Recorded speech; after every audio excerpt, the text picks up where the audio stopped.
Hi, it's Sandra. Welcome to another episode of Asexualized, My Asexual Life. This is a place to be for education about asexuality, all things asexual, and I share my own asexual life journey in order to help you in yours. If you haven't already subscribed, please hit the great big subscribe button down below right here, right now. Please hit that bell icon to get notified of every time I go live like now or post a new video. And don't forget to give this video a thumbs up as we go along if you're enjoying the content. If you don't know who I am Sandra Bellamy, author of this wonderful book, Asexual Perspectives, 47 Asexual Stories. I'm also the founder of asexualise.com and the founder of Asexualise Academy. Well, welcome to tonight's episode of Asexualise, My Asexual Life, and of the question, if you're an asexual who doesn't like sex, why would you like kissing? Well, that might seem quite a logical question to ask if you're not asexual. And especially as kissing is traditionally used in foreplay for sex. So if you're an asexual that's never had sex before, you're sex repulsed, you don't really get involved in all that type of thing. Maybe you don't know, but there's a thing called foreplay, which is the thing that a lot of sexuals do leading up to sex. And basically it's to get you in the mood for sex, meant to arouse you. And basically, when you kiss someone who's sexual, the majority of the time it will always lead to sex or them wanting sex. That's why they do it. So obviously, as an asexual person who doesn't like sex, doesn't want it, or doesn't need it, you're like, hang on a minute. If you like the sensation of kissing, then why can't you kiss without it leading to sex? Well, for a start, I just have to make it clear that not all asexuals like kissing. There are some asexuals that don't want to be kissed at all. They're not into kissing. They don't like it. Full stop. End of story. There are other asexuals that just like a little peck on the lips like that, or maybe on the cheek, and that's it. There are other asexuals that like kissing just a tiny bit, and there are other asexuals, which are not so many of us, like me, who full on love it. Snogging, right? Snogging, if you don't know, that's probably I've been told a British term, is full on like French kissing with the tongue, that type of thing, full on kissing for long periods of time, kissing sessions, whatever you want to call it. So some people, they don't understand, if you're asexual, why you'd like kissing, and they always think that kissing is part of like a sexual act leading up to sex, if they are of a sexual inclination. But obviously, when you're a teenager, you kiss, and if you're underage, it doesn't or shouldn't lead to sex because you're not legal to have it. So there are lots of times when you can kiss where it's perfectly fine to kiss and it doesn't lead to sex. But what a lot of sexuals do, which is why it's very, very, very difficult for an asexual person to be in a relationship with a sexual person, is because the kissing to a sexual person, it lights their brain up and their body up, and it makes them feel like they want sex, they need sex, and the kissing arouses them to the point of sexual desire, sexual attraction, where they want it, you see. So with an asexual, we can kiss, and we just can enjoy the kissing. The asexuals that do enjoy kissing, we can just enjoy the kissing, love the kissing as a wonderful experience in its own right. But when it comes to the sexual world, like heterosexuals, for example, they always usually do it as a prequel to sex. So that is why they're kissing a lot of the time. But obviously they do kiss sometimes in public as well, which doesn't always lead to sex. But then obviously some sexuals have sex in public. Not that I'm condoning that, but that's what some sexuals do. And in some countries, it's illegal to have sex in public anyway, thank God. So it's very difficult when an asexual's with a sexual, and I get quite a lot of comments on this channel from sexuals actually, which I have got a heart, just because I'm not heterosexual doesn't mean to say I don't feel some of their pain and their difficulties too. When I get sexuals coming on this channel saying they've got an asexual partner and they're finding things very difficult, but I kind of know what's going on some of the time, I suspect, without even knowing the full details. But obviously without knowing the full details, I don't know their relationship.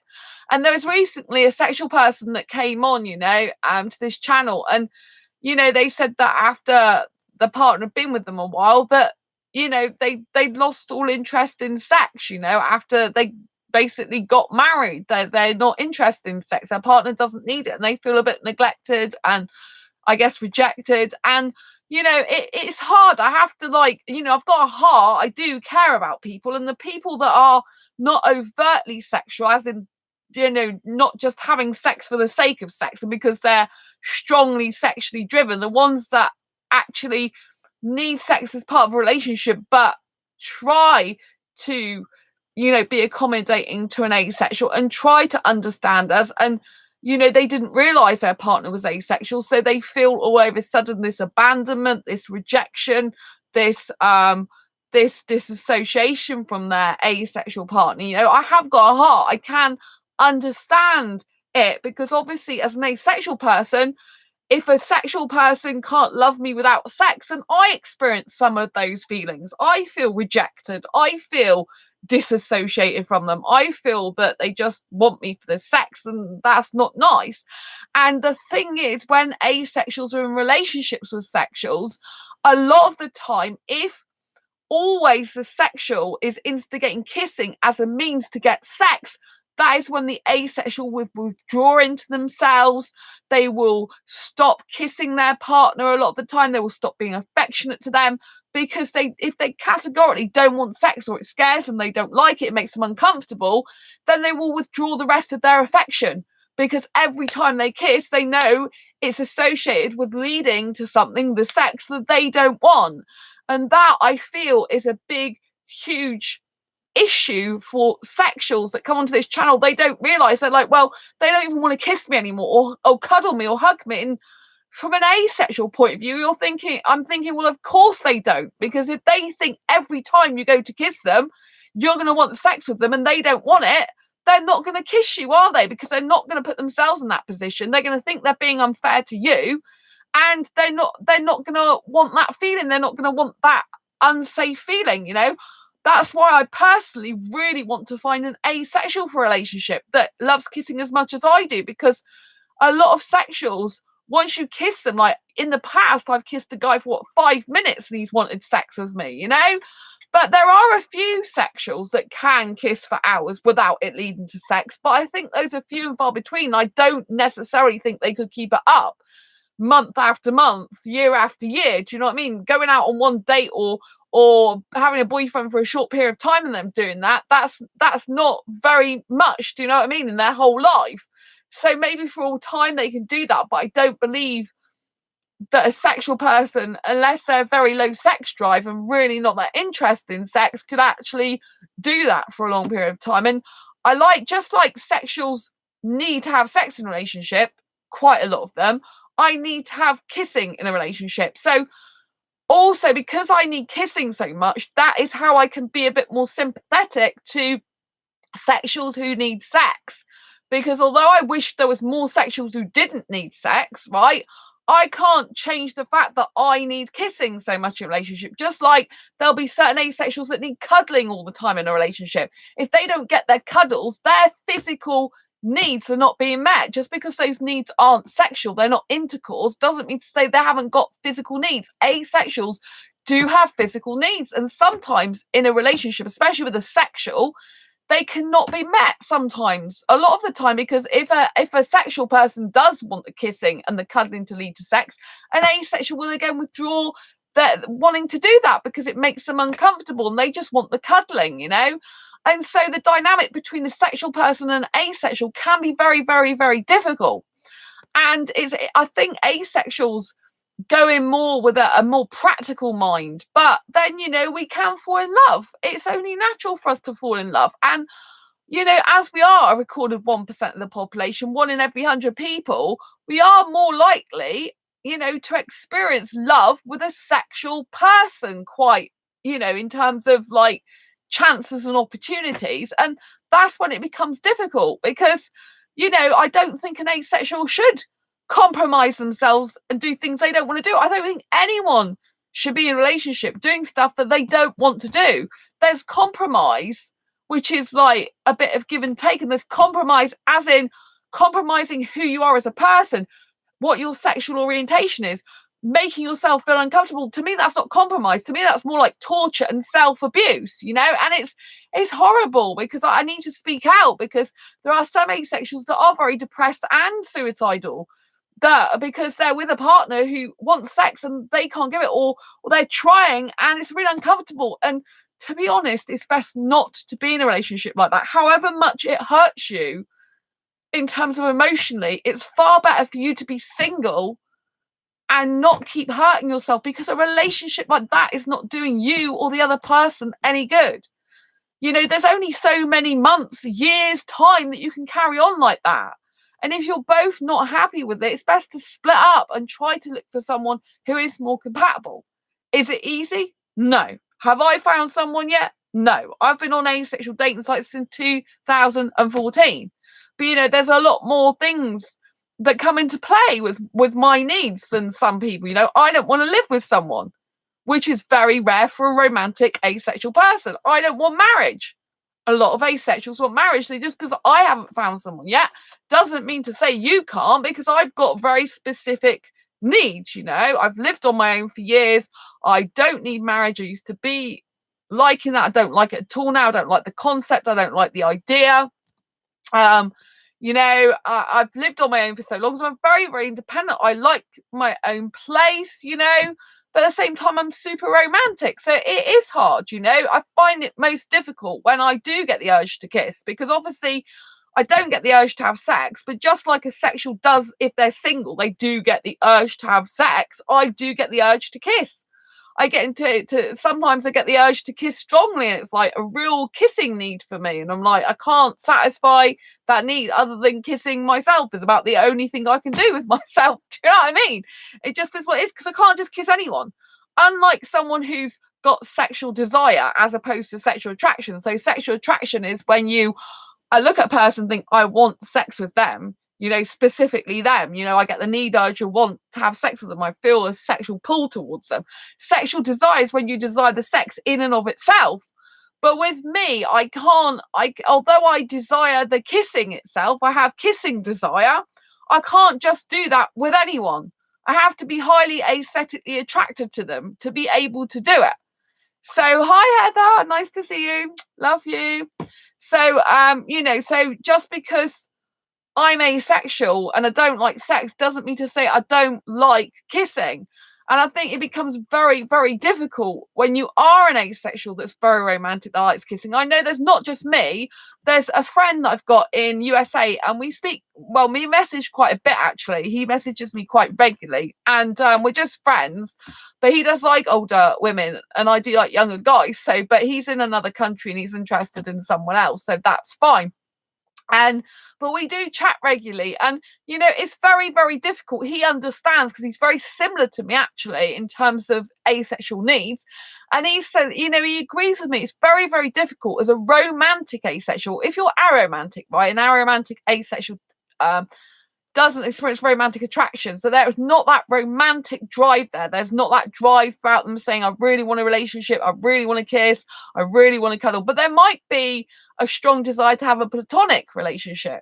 You know, I really, you know, miss that best friend, really, really want that partner in crime. So just because they're aromantic doesn't mean to say they haven't got a strong desire for a relationship.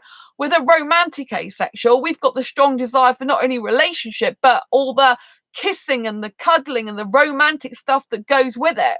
So we've got two strong drives driving us. So we've got the romance, all that type of idea and feeling, and we've also got the physicality stuff that we miss as well. So, but we don't want the sex. Do you see what I mean? So it becomes like you've got two things that are driving you. Like sexuals are very sexually, you know, very sexually driven. Not all sexuals, but you know, a lot of sexuals, they're very got this very big sex drive. And that's what kind of determines most of their relationships initially. Like, are they really sexually attracted to the person? Are they turned on by them? Do they wish they could go to bed, as in have sex with them, not as in asexuals who just want to go to sleep?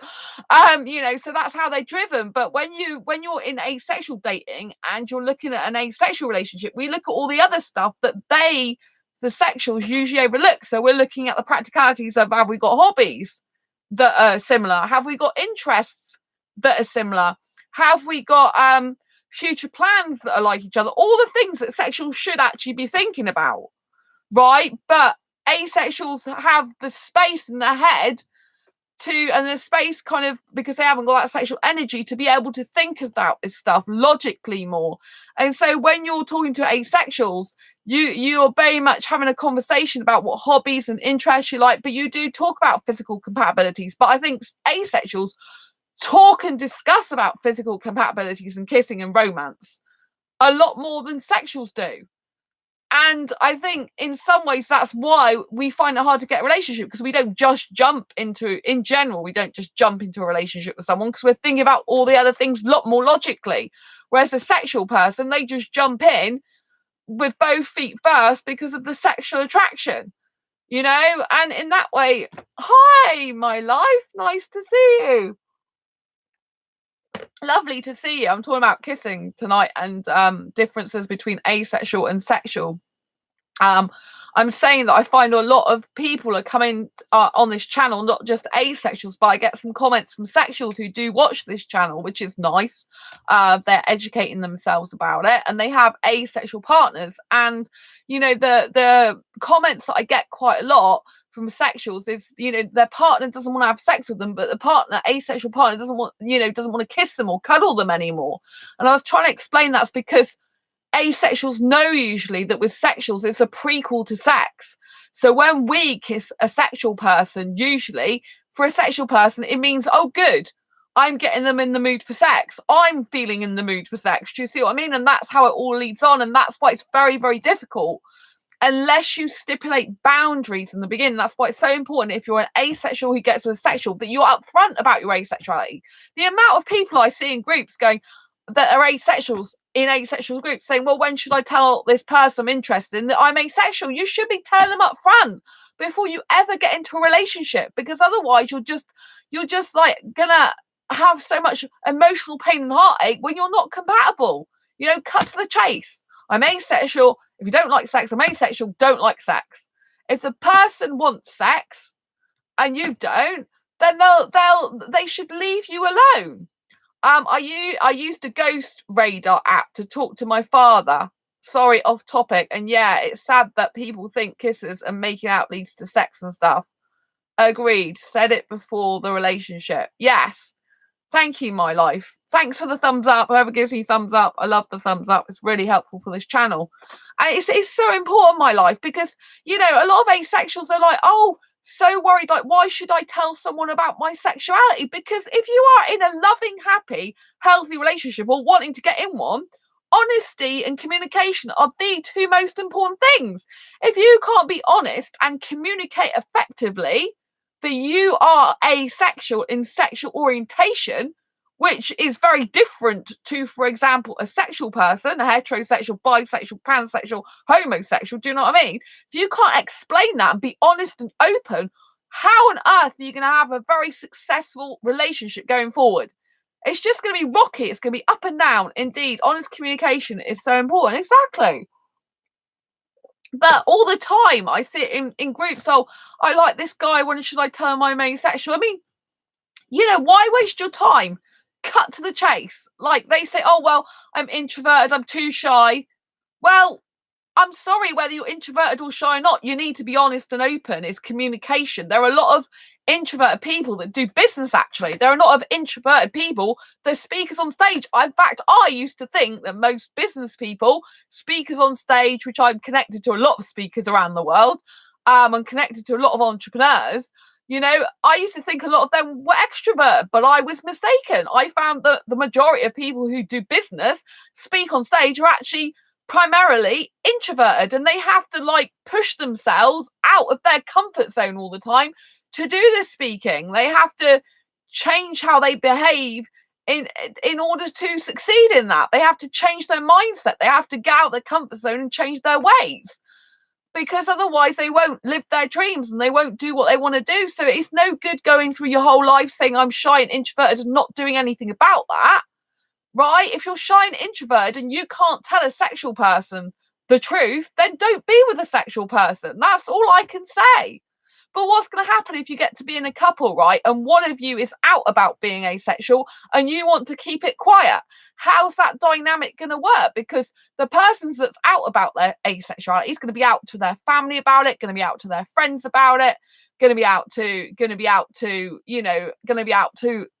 potentially the whole world about it. And if you're not out, it's pretty obvious if you get that with that person, you're more than likely to be asexual. And why should they keep any secrets from the outside world of how well they get on with you and your sexual orientation? I mean, I think it's very unfair to expect them to keep that a secret, because why should they have secrets from their family and friends? Why can't you be open and honest about it?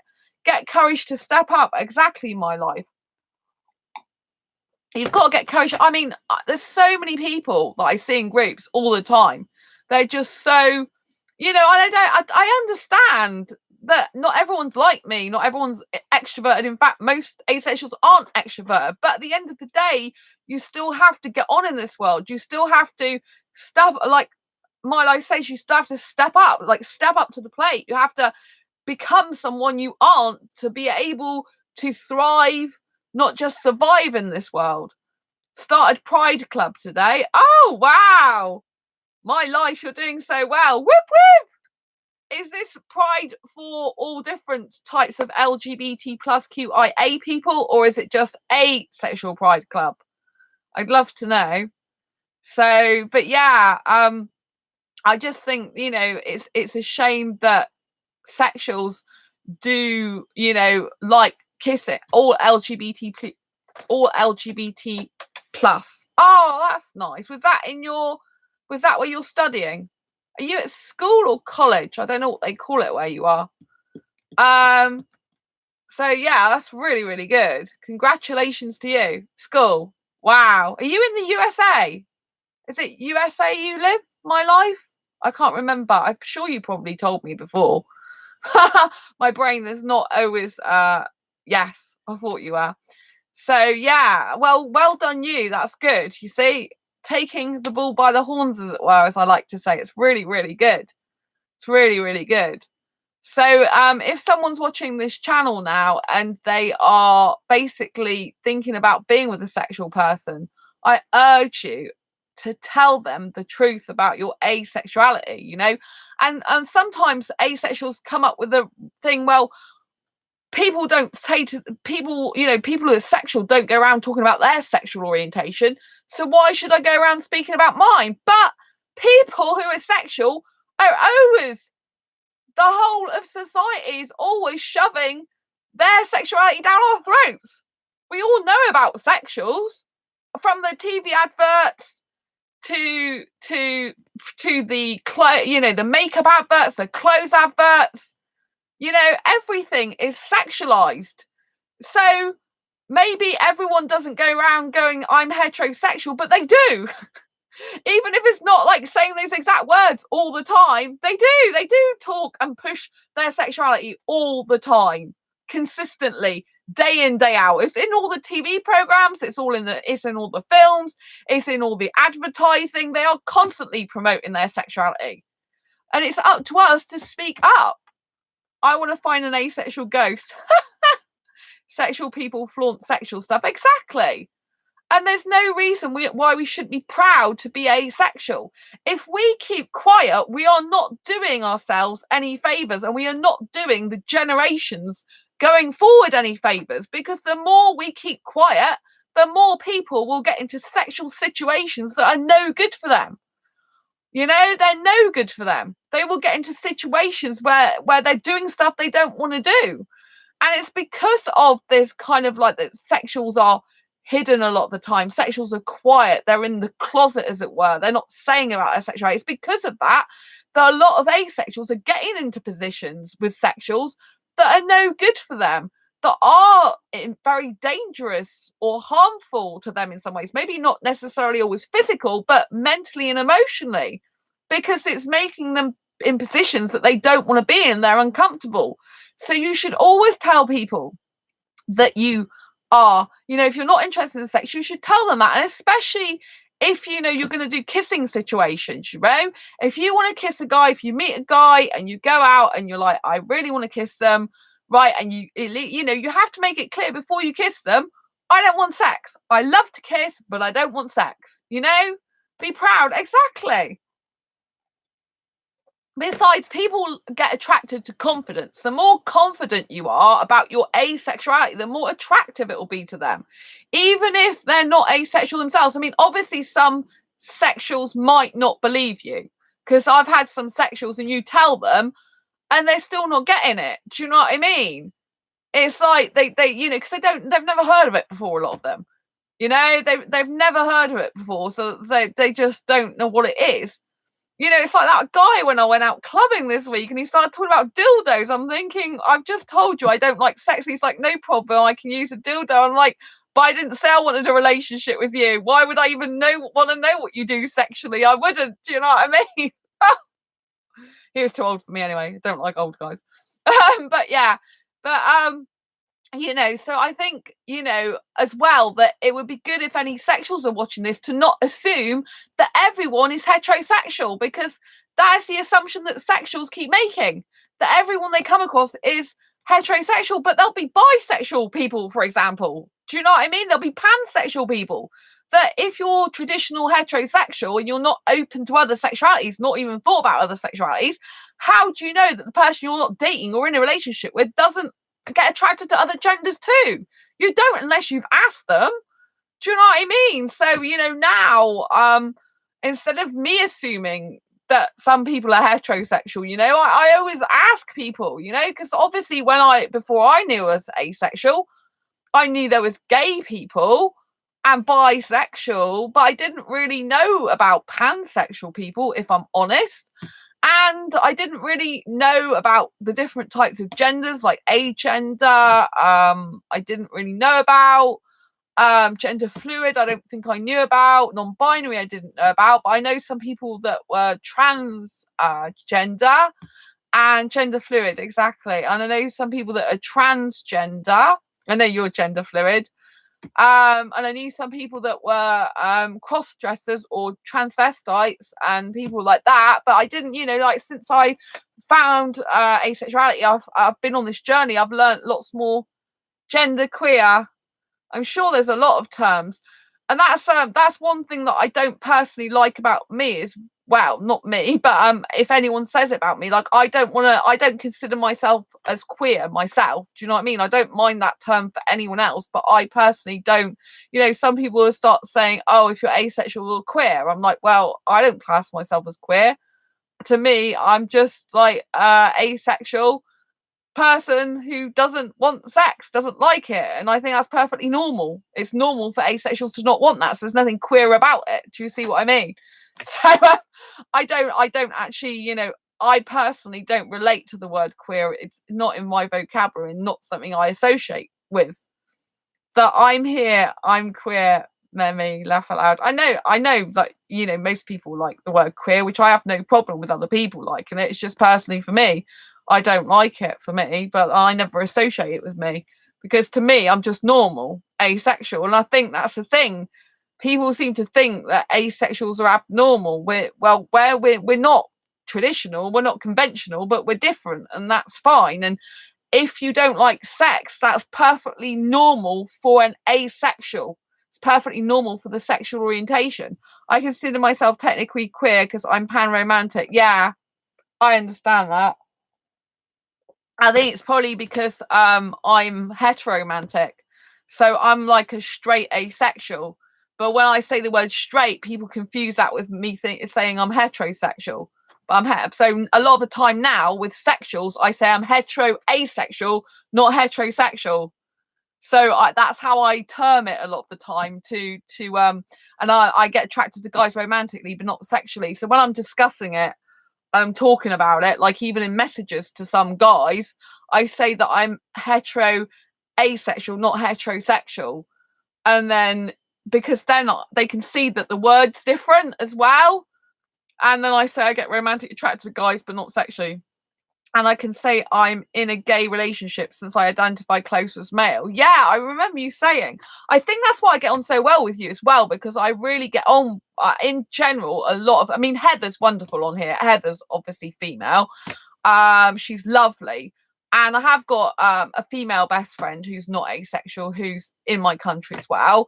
So it's not like I don't, like any females. There are some female asexuals that are really nice, but in general, I tend to get on better with guys, which I think my life is probably why I get on so well with you, because you've got a lot of, like I do, have masculine traits. You have the strong traits that are good. Like if I look for a guy in a relationship, I look for a lot of strong traits. Someone who will take the lead, someone who pursue, someone who'll know what they want. You associate better with guys too. Yeah, I've got a transgender friend and they always associated more with guys. I mean, when I first knew them, I think I've mentioned them before, we've been friends for over 4 years now online, and they're married to their bisexual husband now, and they've got a kid. So basically, sorry, I've just got a message flick up. I want to meet you. Sorry, I think that's someone commented on my YouTube on another video. It's a foreign guy as well. I always get like when a foreign guy says stuff like that to me, I go a bit gooey, even though he's probably highly sexual. So yeah, what was I saying? So the trans, I always drawn more to chat with guys, and felt right years later I found out why. Yeah, I'm always I always prefer guys in general, because they tell it like it is. Usually they're very direct and they don't like mess around and beat around the bush. I mean, I don't go around painting my nails. I cut them short. I don't go around wearing much makeup. Yes, I wear some makeup sometimes, but the majority of the time I don't wear any makeup. I don't feel I need to. I think if I'm not naturally beautiful, fine, I'm not naturally beautiful, but I think I am naturally beautiful. To me, I am. So it doesn't really matter what anyone else thinks, you know what I mean? And I get loads of people commenting on my pictures and loads of guys fancying me. And usually the guys are more attracted to me in my pictures when oh, thank you. That's so sweet. Oh yeah, because you're bi-romantic. Oh no, pan-romantic. Oh, right. So you're attracted to females anyway, aren't you? Oh, thank you. Well, I take that as a huge compliment. So thank you. I don't know what to say now. I've got really smiley. I'm not attracted to women, but I think it's really nice you say that. Thank you so much. And you're quite guyish anyway. If I doubt you mind me saying that anyway. But yeah, so I just like the trans person who I knew previously as agender. Well, first of all, I knew them as a female.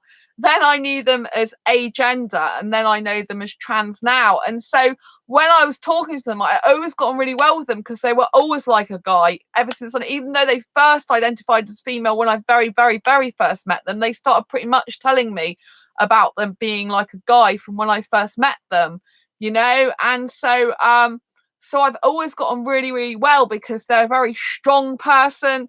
They're very got a lot of masculine energy. They're very tell it like it is. They're not afraid to say things in public of what they feel and they think. They're not afraid of they're not really afraid, tough, yeah. And I would love to actually find a guy for a relationship like that. But I find most of the time the guys that I'm attracted to, it's just I'm stronger than they are. I don't mean that as a horrible thing. I just mean in terms of what I'm specifically looking for in a relationship, they don't even come close. It's like, do you know what I mean? It's like, why don't you know how to do this stuff? I think asexuals, though, a lot of asexuals, they're inexperienced at relationships, which doesn't help. Some of them have never been on a date before. They've never been in a relationship before, and they haven't got a clue what they're doing. But then really, if you want a relationship, you should be learning the skills to do it. Do you know what I mean? Rather than just letting the tide pass you by. And I think a lot of asexuals aren't that bothered one way or the other where they have a relationship. You laugh out loud. Oh, what you haven't been in a relationship before, or you're tough? You've been in a relationship before, haven't you? You've got experience. I remember you saying. So but people, it's really important for kind of. It's really important, that people, if they want a relationship, take it seriously. There's very few asexuals I know, like my best friend, who now identifies as non-binary, they're male in body. They've just got a boyfriend. They're homo-romantic. They used to be pan-romantic, but they identify as homo-romantic now, and they've got a boyfriend, and I'm so happy for them because my best friend, they've always wanted a serious relationship. They've always been committed, and my best friend doesn't like kissing, as it happens, because so when he was a he, and he identified that back then as a pan-romantic, you know. There was obviously me and him get on so well, but he made it clear from the beginning he couldn't be in a relationship with someone like me because I'm female. And if he did go for a female, it would be a female that looked like a guy with short dark hair and looked like a boy, because he's not attracted to female look, although he was in a relationship with a female for 3 years. So that, yeah, in the past, but he's always been more attracted to guys. And so, you know, I'm too female for him, which is fine. I find a lot of the guys I'm attracted to are gay asexuals. Well, you know, they're homoromantic asexuals. I haven't been in a relationship where they actually cared about the real me and they didn't show actual love. It was fairy tale playboy love. Oh, now I'm in a real relationship, so I'm a bit lost. Oh, bless you. It's really nice though that you found someone. It's really, really nice. It's really nice. Just talk to them. I'm sure you'll work it out together. Just talk to them and, you know, and be open and honest and explain how you feel and that you're not sure what you're doing in every aspect, and learn and grow together and explore, I think, is the answers. Do you know what I mean? Oh, bless you. So, yeah, I think, you know, it's always difficult when you get into a new relationship because, you know, especially if you've been friends with them for so long, because obviously friendship is the foundation of any good relationship, right? So you can't be in a relationship with someone usually and it be successful without having a deep friendship first. But the thing is you've got to then switch kind of your mind from them just being your friend to intimate ways, and that can be a little bit weird of a shift. You know, it can be like, oh, I saw them in this way. I only had to see them as a friend, even if you found them more attractive than a friend. And then they kind of shift sideways like a crab into this mode of like, this is now me interested in a relationship with you, having a relationship with you and being intimate. You need a strong base to build up from. Exactly. And people don't really realize that, but you need someone who's really interested in you though in the first place. And I find a lot of asexuals, I mean, seriously, they just, you know, or people I'm meeting, like I told you recently, I was in a Facebook group which is called UK Singles, which is not for asexuals. I thought I'll give it a go, right? And there's this guy in there who's young, in his 20s, and he actually said in front of everyone when I posted my post that he didn't mind having a relationship without sex, which I thought was quite refreshing. And when he spoke to me in private message, he goes, no, I don't mind that, but he lives absolutely miles away from me. And his, you know, he doesn't ask me anything about myself. It's all to, you know, it's me instigating the conversation usually and asking him about himself. And I said, well, we live too far away because I don't drive anyway. Like the Bible says, a house built on sand was a house built on rock was better. The house built on rock, yes. So in the Bible, it's basically, if a house is built on sand, then it will collapse. If a house is built on rock, then it's a solid foundation. And that's what you need to have. And so really, in the future, it's quite weird though, because my brain's really analytical. So in the future, I'm thinking, which one of my friends in the future I'm going to be in a relationship with? But I don't think it necessarily works like that, because at the moment, I don't think I've got any friends that I could see me being in a relationship with, not ones that I've known for a long time anyway. Do you know what I mean? And so I think it takes a long time. So, you know, I'm potentially going to be single for a very, very long time, like, because until I find any friend that I'm even lightly compatible with in a relationship, then it's never going to happen, is it? But I think you've got to put yourself out there. I mean, I am going clubbing, even though it's in the midst of all these sexual people. I am going clubbing, so you never know. I might meet someone there. And you know, I even thought the other day about shall I be really brave and join join a cougar site as an asexual, because I'm an asexual cougar. I'm into younger guys, but not sexually. But if I joined a cougar site, I'm sure they'd pretty much all be sexual. But I do know there's ones that I looked at the other day for the first time, and they're like, oh, well, some younger guys just like to be friends with an older woman. But you see, I'm not looking for just friendship. I'm looking for romance without the sex. And you can't make a tall building without a big sturdy base. Exactly. And the thing is nowadays, like traditionally, the guy would fulfill the role of being like the more there is to the base, the stronger the building. Exactly. You're so right, my life. So yeah, you have to have a really strong foundation. But I find a lot of the time, you know, like the guys that I'm interested in, they don't, you know, they're not even barely speaking to me. I mean, that's not a guy that's interested in me. Do you know what I mean? So I haven't found a base. Do you know what I mean? It's like, where's the base? There is no base. Do you know what I mean? I mean, I've got asexual friends, don't get me wrong. I got my best friend, like I said, they're homoromantic. They've got a boyfriend. And you know, and I've got like a guy who's my friend, who's one of my best friends, but we're only suitable ever to be friends with each other. And you know, my other asexual friends I'm not really as close to, if you know what I mean. And so I haven't, you know, got anyone like that, you know. And like I said, there's no one, you know, like if I'm interested in a relationship with someone, I want to be talking to them daily. I want to be building up a friendship with them, a foundation, a bond with them. But you know, there's no point in doing that if your intention is a relationship, and you know you're completely incompatible for a relationship, because you're wasting your time and energy pursuing someone who's not compatible with you. My relationships were all out of recently meeting or just meeting them till now. My boyfriend is the first I've had that I've known for several years beforehand. Yeah, my life, I can really, really relate to you. I can always relate to you. It's really weird. Your story's like my story. It's really strange. So yeah, predominantly, before I found out I was asexual, like, you know, and I guess since I've been asexual, well, I've always been asexual, but I didn't realise it was since my asexual journey, all the soul siblings, it seems like it. Yeah, it's very, very bizarre, but in a good way. But yeah, it's like all the relationships I've had pretty much have been with people that I've just met not very long since. Like the guy this year that I was with, so you're with him for about 3 weeks because he wasn't suitable for me, right? So I'm not gonna hang about if the guy's not suitable for me. The guy's not suitable for me, you know. And some people will be like, "Oh well, I told you it wouldn't work out because you didn't know him," and I'm like, yes, but at least I had the guts to give it a go. Do you know what I mean? There's so many people that sit behind their computers. They never get out. They never get into a relationship. They never do anything, you know? And yes, it didn't work out. Yes, I rushed into it. Have you seen You've Got Mail? No, I've seen clips of it, but I haven't seen it. I'm actually not into romantic movies as such, unless it's something like a animation or musical. Like I like Aladdin, but that's because the guy looks Indian, even though he's not Indian in it. But I watched the Aladdin film this year with my best friend, and we both fancied the guy. We both fancy a lot of the same guys, which is quite funny.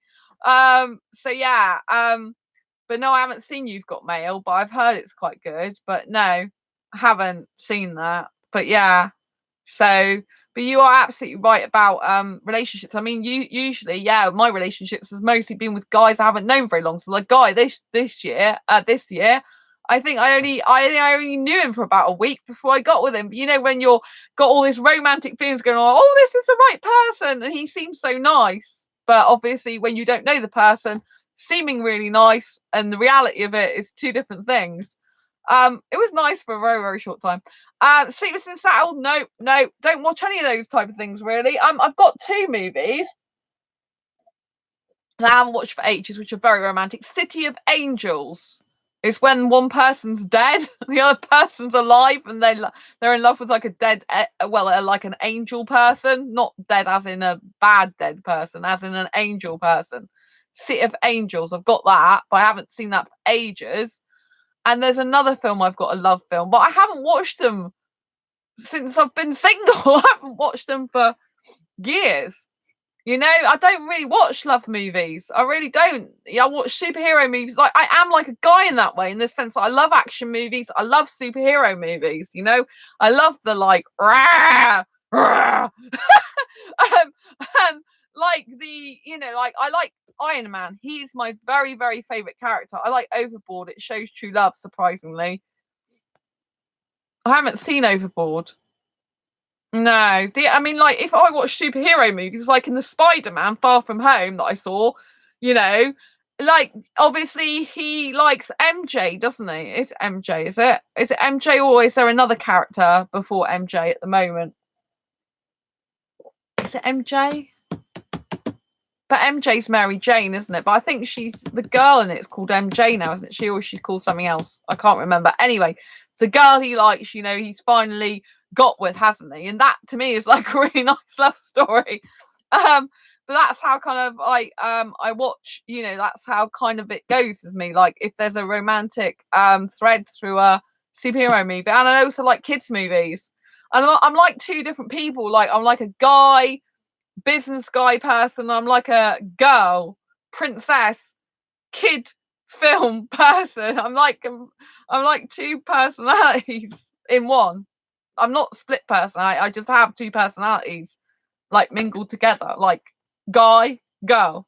It's like a rich girl falls off her boat and loses memory. Her husband pretends he doesn't know her. He's also rich. A guy that was repairing her boat takes her in to take care of his kids, and they end up falling in love. Oh, right. Actually, my life, that reminds me, I did used to watch Christmas movies that were romantic. I went through a whole period in my life where I just, coming up to Christmas, because I love Christmas, I absolutely adore Christmas, I was like watching all the Christmas movies, which were romantic. Every Christmas movie I watched was like that. In love, and then she remembers things and goes home and then realizes she liked her life with the repairman more. They end up getting married. Yeah, that's quite a common thread, isn't it, going through romantic movies? Like Frozen. I love Frozen. Have you seen Frozen? Because she likes, you know, like the first one, the second one should be coming out not in a while. But the first Frozen is when, you know, is it Jan? I can't remember what his name is. But you know, she's in love with, or she thinks she loves the prince that's really ends up being really nasty.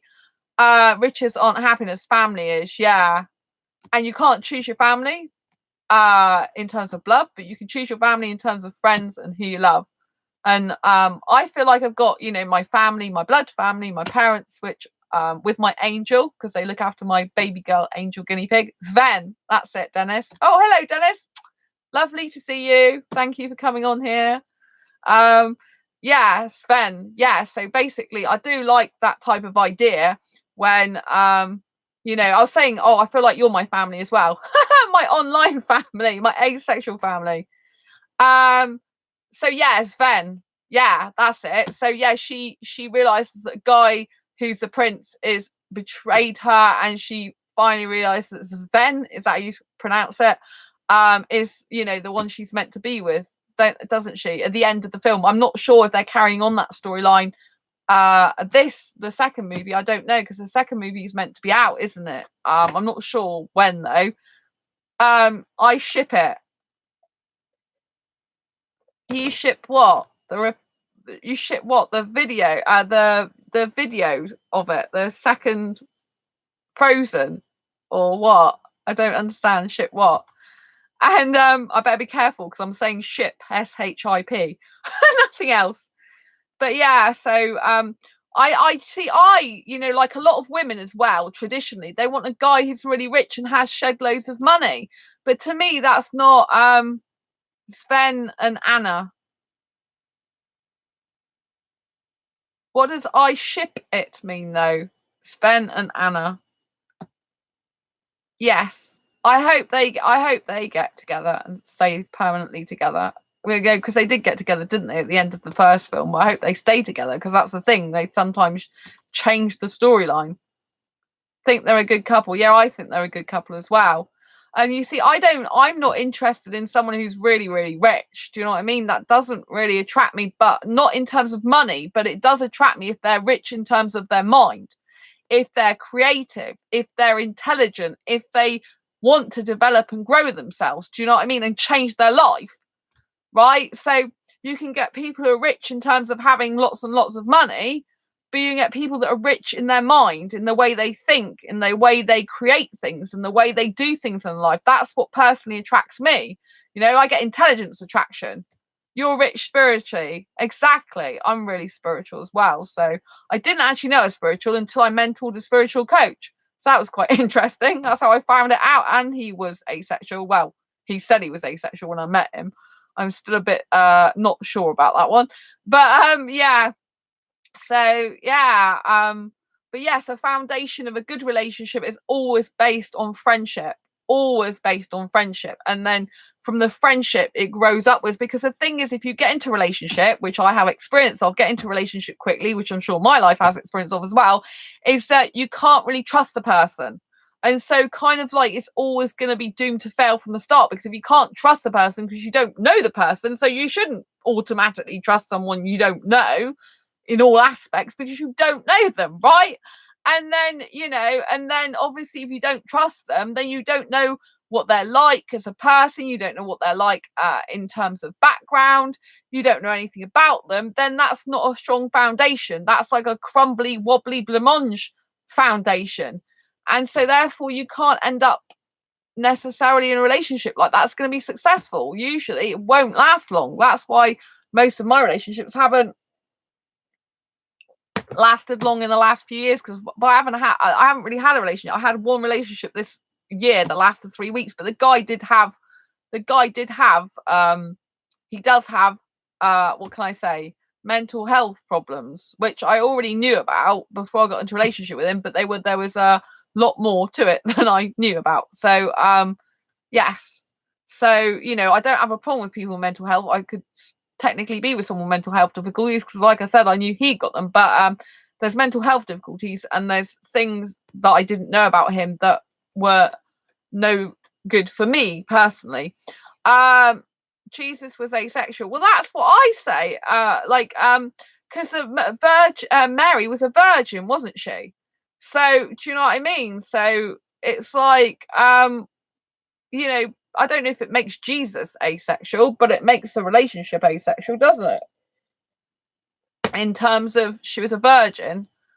But I mean, well, it doesn't necessarily, unless the people are asexual, then it doesn't make the relationship asexual. But because an asexual relationship is between two asexuals, but you can get people saying we have an asexual relationship, meaning we don't have sex. You know what I mean? So it can get a bit complicated, because obviously asexual is a sexual orientation.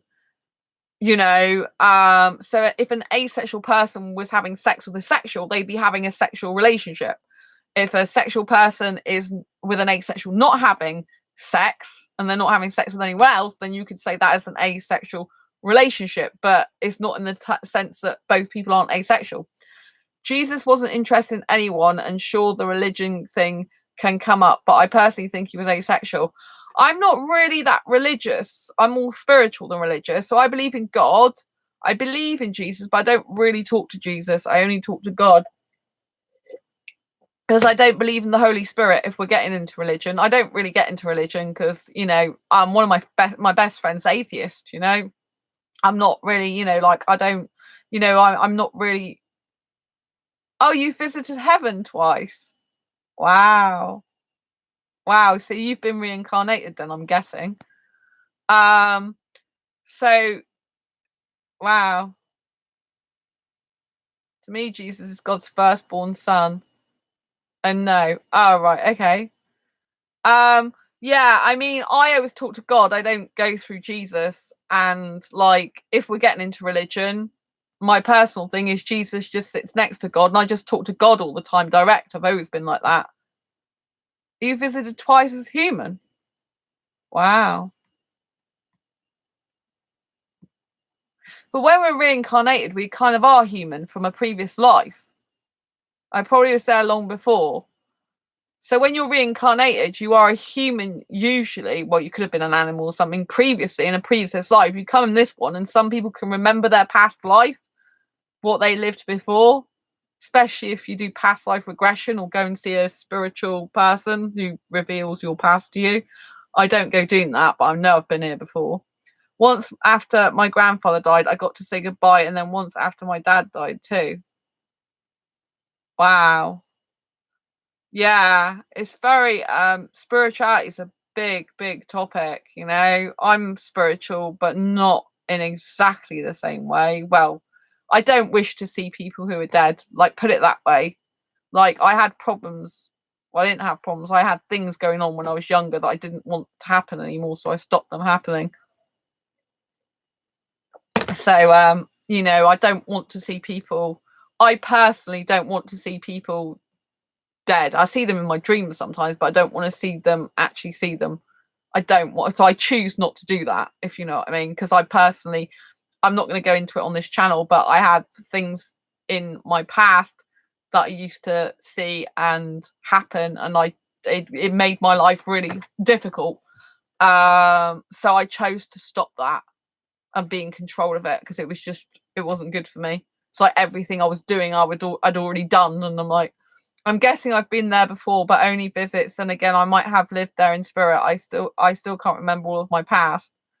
Yeah, I mean, with reincarnation, you have been here before as another form, which can be a human being, and so you can remember your past life, what was happening. And sometimes you can have things happen in this life that trigger you that are actually from a past life. Especially if something happened to you that wasn't good in your past life, and a thing like it comes up again. So it's very in depth. I'm sure I've been here before. I've got something. I get attracted to Indian guys, and I have no idea why. Well, I do have an idea why, because I everything connects with them, like creatively, spiritually, intelligently. My greatest attractions are for Indian guys, but I've never been in a relationship with an Indian guy to date. I haven't had a relationship with an Indian guy. The closest I've got ever to an Indian guy is the guy I've been danced with twice at the club. That's it. But I mean, obviously, I've got guys online who are my friends that are Indian as well.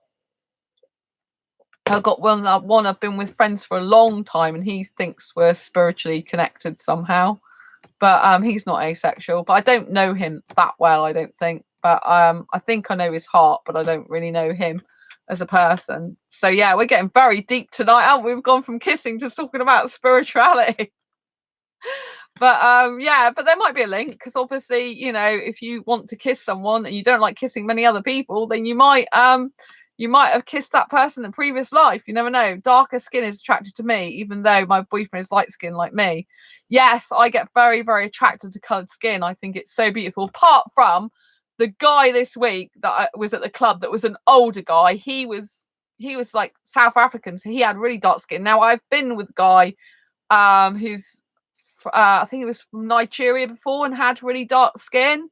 And so I don't mind dark skin, but this guy, he was just old, and I just wasn't suitable for me.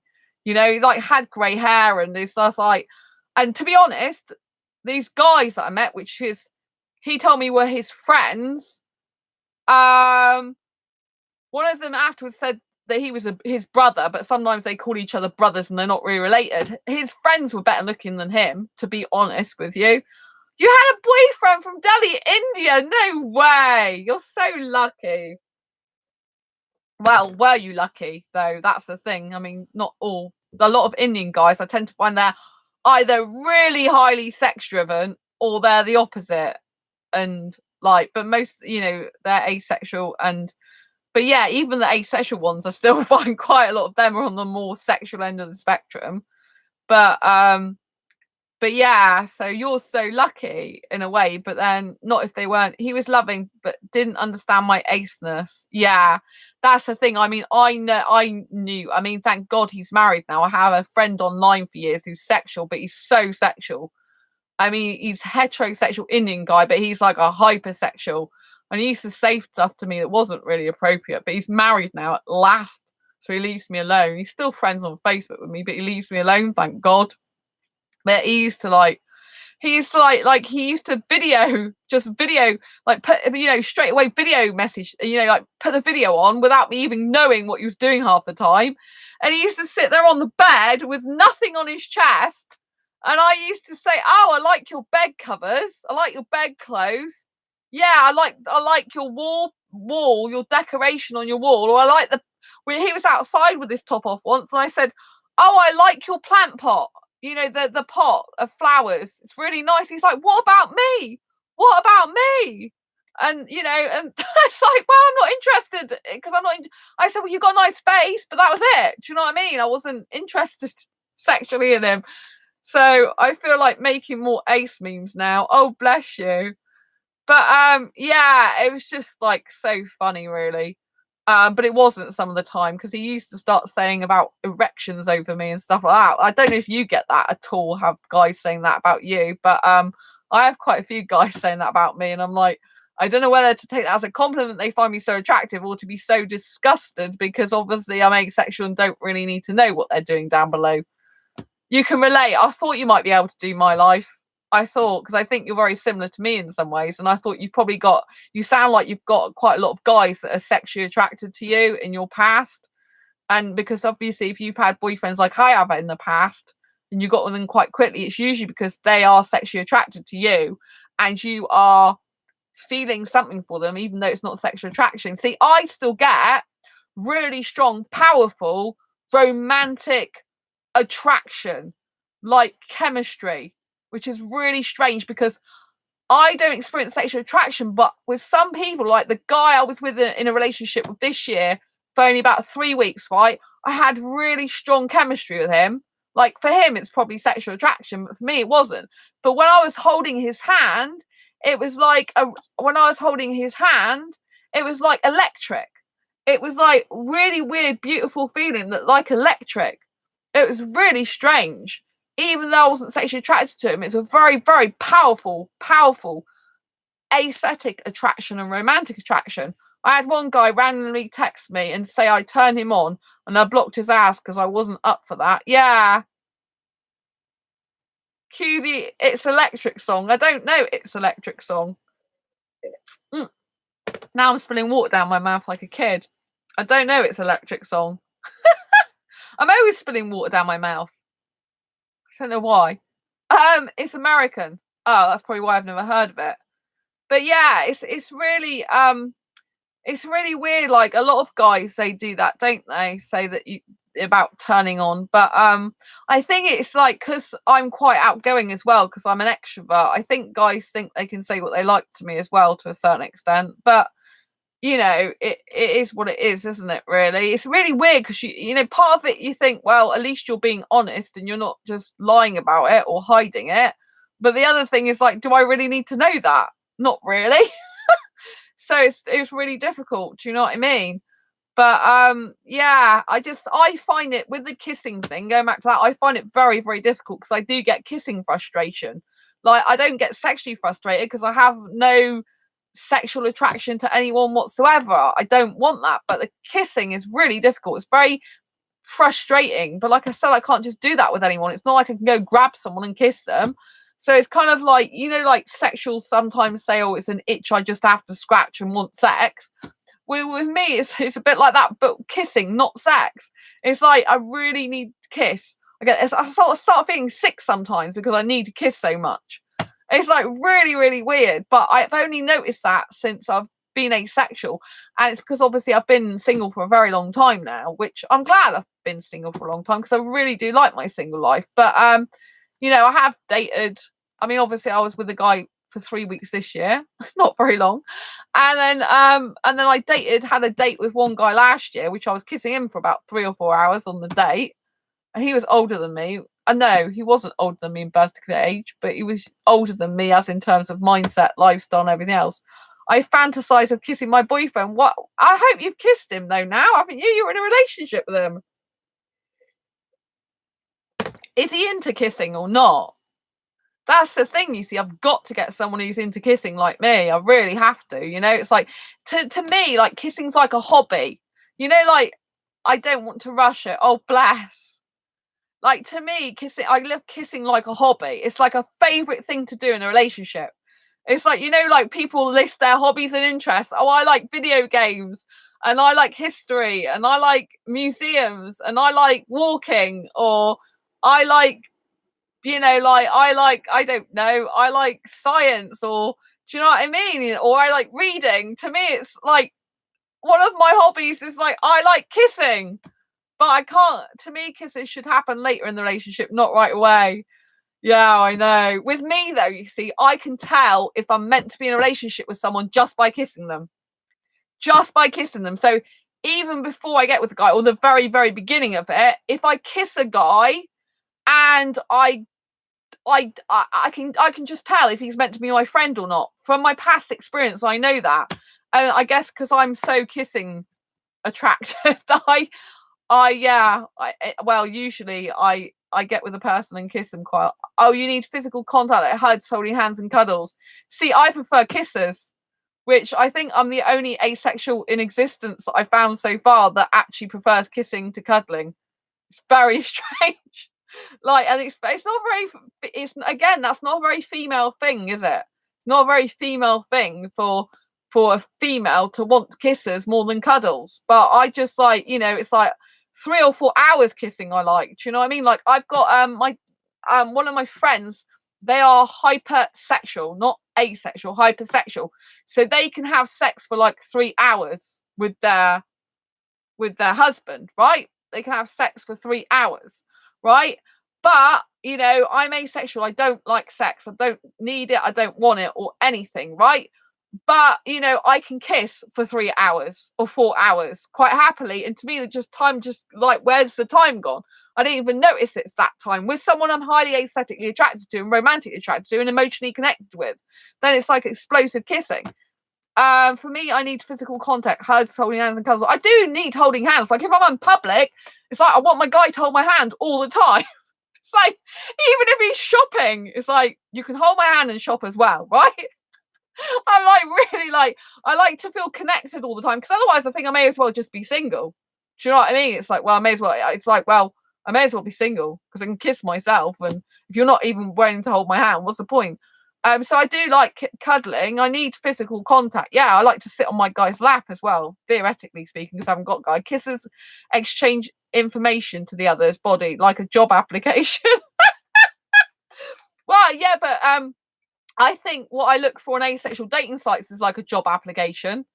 It's like, these are all the list of the key ingredients I need in a relationship, or this is a job description and person specification. Do you know what I mean?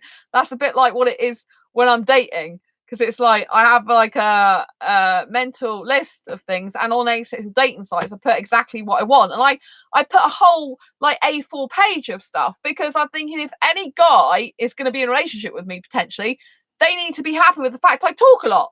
They need to be happy with the fact I write a lot, because I'm a writer and love it. And they need to be happy with the fact they want to, I want a guy who wants to communicate with me, who wants to read what I have to say, who wants to listen to me, just like I will do that with him, So yeah, and I like French kissing. Like, I love tongue kissing, which again, a lot of asexuals don't like it. It turns them off. So, I like, it's a main criteria is tongue kissing for me. Like, I didn't even know I'd like that. Like, the whole thing years ago used to freak me out, tongue kissing. I was like, oh, I don't think I like that. That's a bit weird. That's a bit too much. But when my ex tried it and I got into it, I'm like, I just love it so much. It's very it is arousing. I'm not gonna lie about it. I don't mind feeling aroused. I just don't want sex. I haven't tried French kisses, but I don't know if I should try.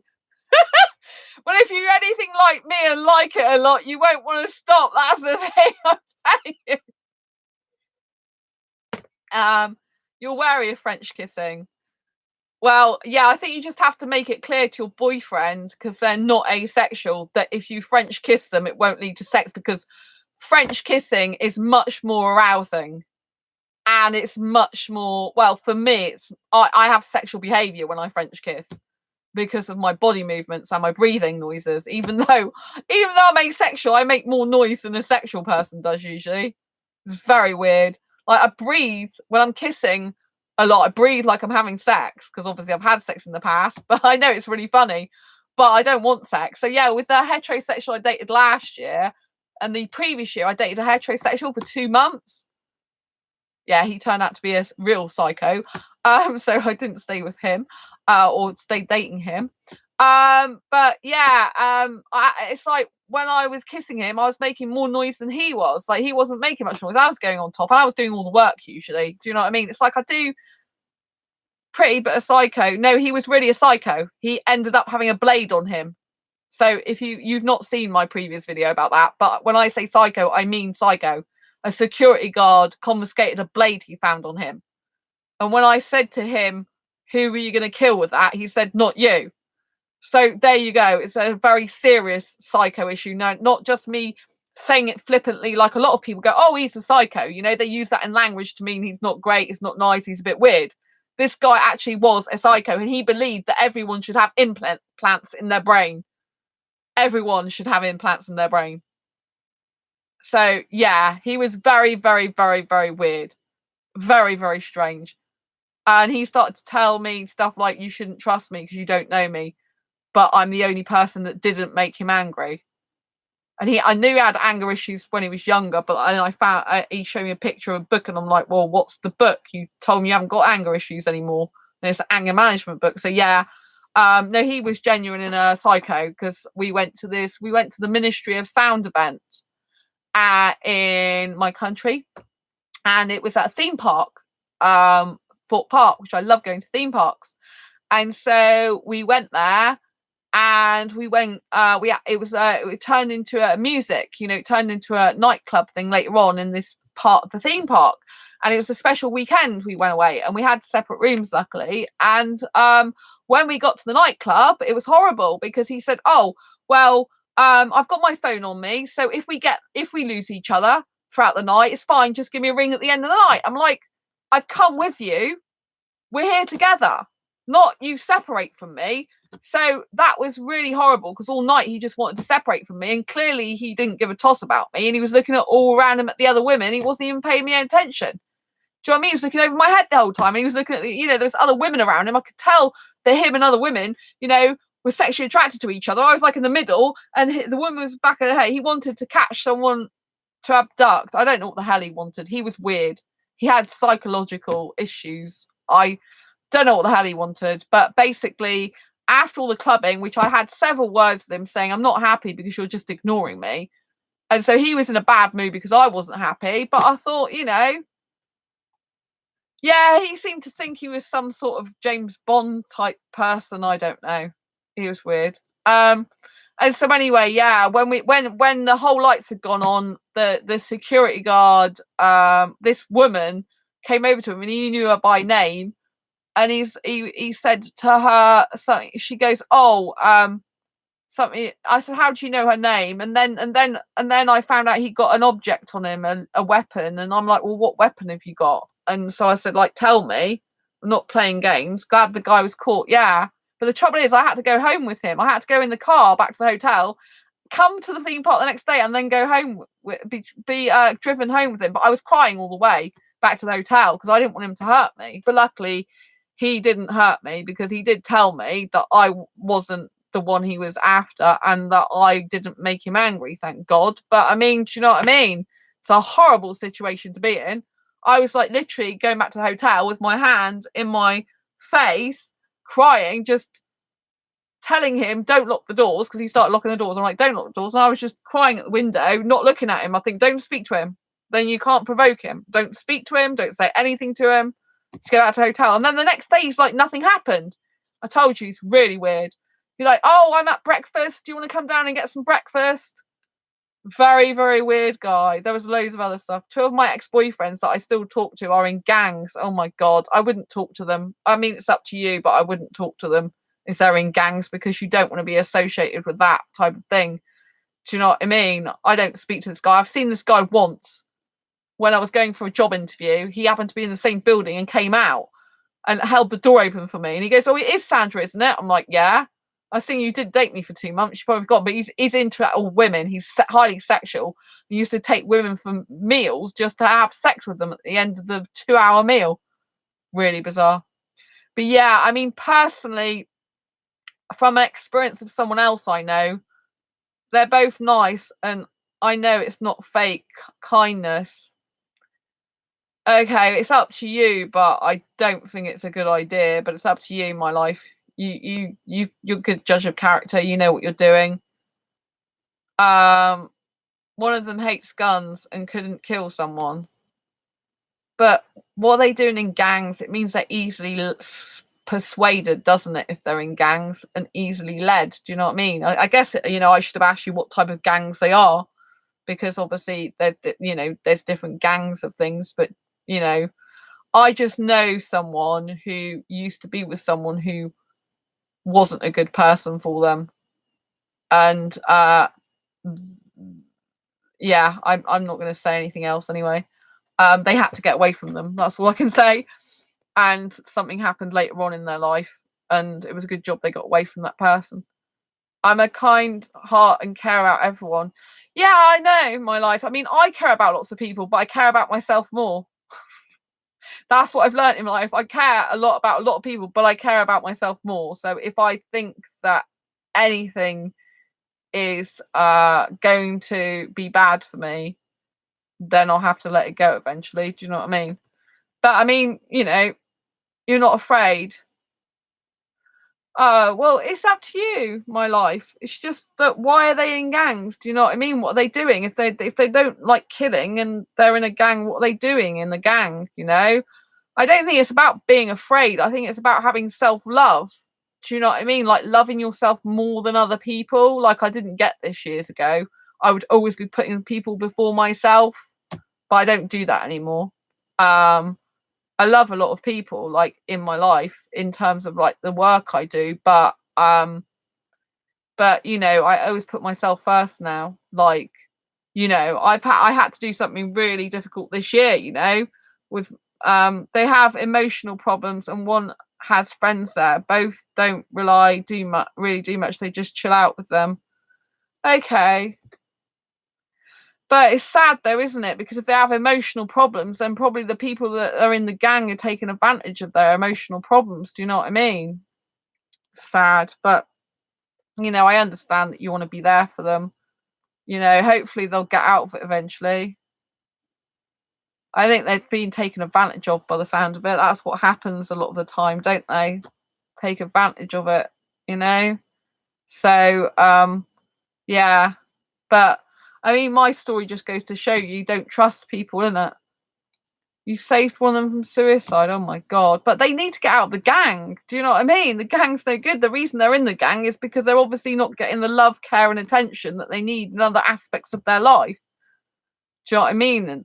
And that's why they're in the gangs, isn't it? Because they feel a sense of community. They feel like someone cares about them. They feel like they belong. When in the rest of the world, they don't feel like that. And so that's probably why they're in gangs. Their parents are mean to them. Yeah, so that's why they're in it, isn't it? Because a sense of belonging, a sense of the fact, you know, a sense of the fact they've got someone there for them, a sense of community, a sense. So I do get it, but it's just, it's not going to be good for them. The longer they stay in it, the more these people in the gangs will want them to do things, whether they want to do it or not, you know? You know, there's people that do stuff they don't want to do, you know? Sad. It's very, very sad, you know? But yeah. I mean, so long as it doesn't ever get you involved, just be very careful, you know, because you've always got to put yourself first. One plans to move and won't have contact with the gang afterwards. That's good. But just make sure this gang doesn't know, you know, be very careful because if the gang starts knowing you're friends with them, they could come knocking on your door. Do you know what I mean? Like one of my exes, before I got with him in a relationship, he was the opposite to me. He'd been involved in crime. I will never get with a person like that again, but he would be involved in crime. And I found out a lot of things about him throughout the relationship, about his past. And so, yeah, when I met him, actually, he'd moved away from being with a group of people. He'd moved away from all the people that knew him in this city or town to be in the city I live. And he got away from that life, but he was still involved with this guy. And this guy would commit crimes, you know? And so in order to be in a relationship with me, he did have to get rid of his mate. And he was really good mates with this guy, but he was doing crime with this guy. I mean, this guy was doing serious crime. I'm not talking about child's play. I'm talking about serious stuff involving guns. Do you know what I'm saying? So, you know, there was no way I was going to be with a guy like that.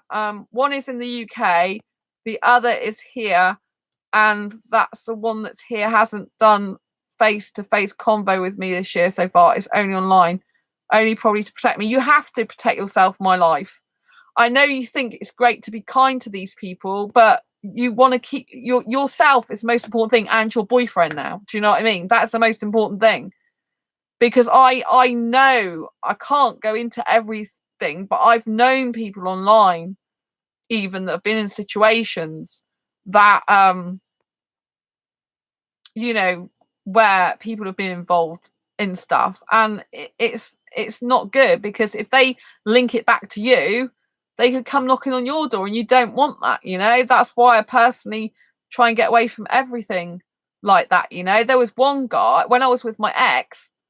There was a point where there was this one guy that was on a market stall, and every time my ex went past with me, he used to start spitting at him and stuff like this and saying stuff, and I'm like, what the hell is going on?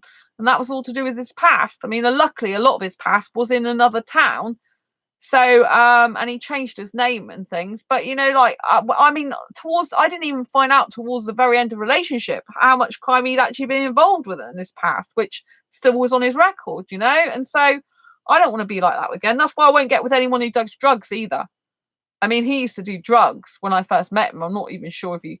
So I left the one that's here because of his path he's on. I thought my safety and future kids' safety, I'm safer being a friend than dating him.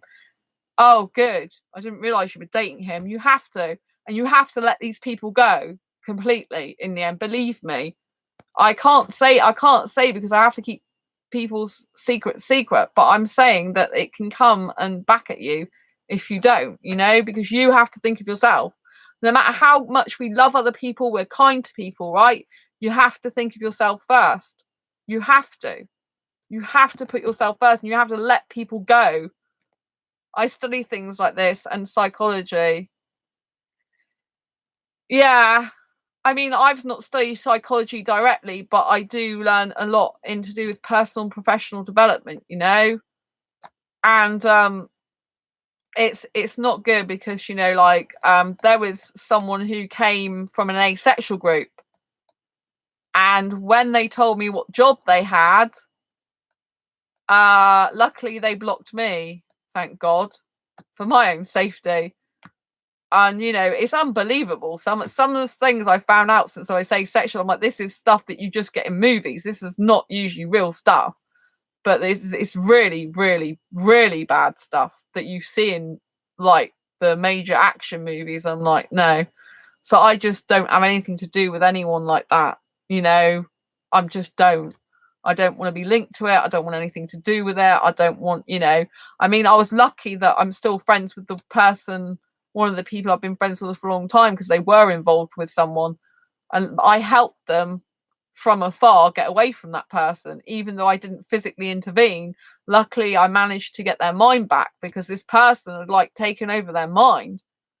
I interviewed gang members because I wanted to see what it was like, and they tried to stay to themselves. Yeah, I mean, I've got a friend who works in a library, and she's gone to a. You like seeing other perspective? Yeah, I've got a friend who works in a library, and she's gone to a prison to speak to some of the inmates. So, you know, not everyone's exactly the same as me, but it's just because I've got experience myself, but I've also got other people's experience of them coming, of what's happened in their life. Yeah, well, I know, but everyone deserves a voice. I mean, but I guess it's controversial whether murderers and rapists deserve a voice, isn't it? Do you know what I mean? So, you know, when you go, for example, like I said, one of my friends has gone to prison to see people, you know, if they've done crimes like rape and kill someone, I don't know if they do deserve a voice. You love everyone, criminals included. Okay. Okay. I guess we differ on that then. I can't love someone who like that. My love doesn't go like that. No. So I don't think about them. I don't want them in my life. And, you know, obviously I was in a relationship with someone who used to be a criminal in the past, but I don't ever want to be with someone like that again. You know, like, I mean, obviously there are some people that have reformed. Like I know a lot of entrepreneurs, they've been criminals, or they've done some criminal activity in the past and they've completely changed their life around. So I'm not saying that, you know, you can't do that. I feel for them. They do things from pain, mental illness, or out of passion. Yeah, but people have the same pain, the same mental illness, and same passion, but they don't do that with it.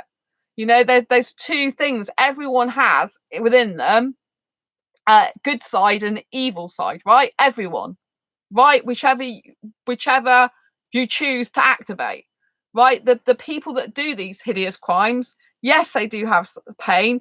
Yes, they do have mental illness and passion, but not everyone goes around killing people, raping people just because of that. Some can't handle it the right way. Yeah, but that's not my problem. Do you know what I mean? That's not right. Just because they can't handle it, everyone has the power to change. Everyone has the power of choice. Everyone has the power of choice, no matter who they are. Everyone has the power of choice, you know. And some people, yeah, a lot of people do crimes because of the reasons you state. But they, at the end of the day, it was still their choice. Everyone has a choice, even if they don't think they do. Like, I take responsibility for the fact that I was with someone who in the past did commit crimes. I chose to be with that person.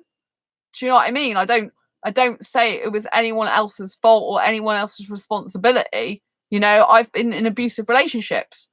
I didn't wish to be abused, but I still chose to be with that person in the first place, even though at times I felt I couldn't get away because they would chase me down the road literally and wouldn't leave me alone, even when police got involved, you know. So you know, it is what it is. But I don't have any sympathy for people like that because everyone has a choice. Everyone has a choice. I don't get involved with people like that. Everyone has a choice in life. Everyone on this planet has good and evil potential in them. Everyone. And it's actually, I know others think differently than me.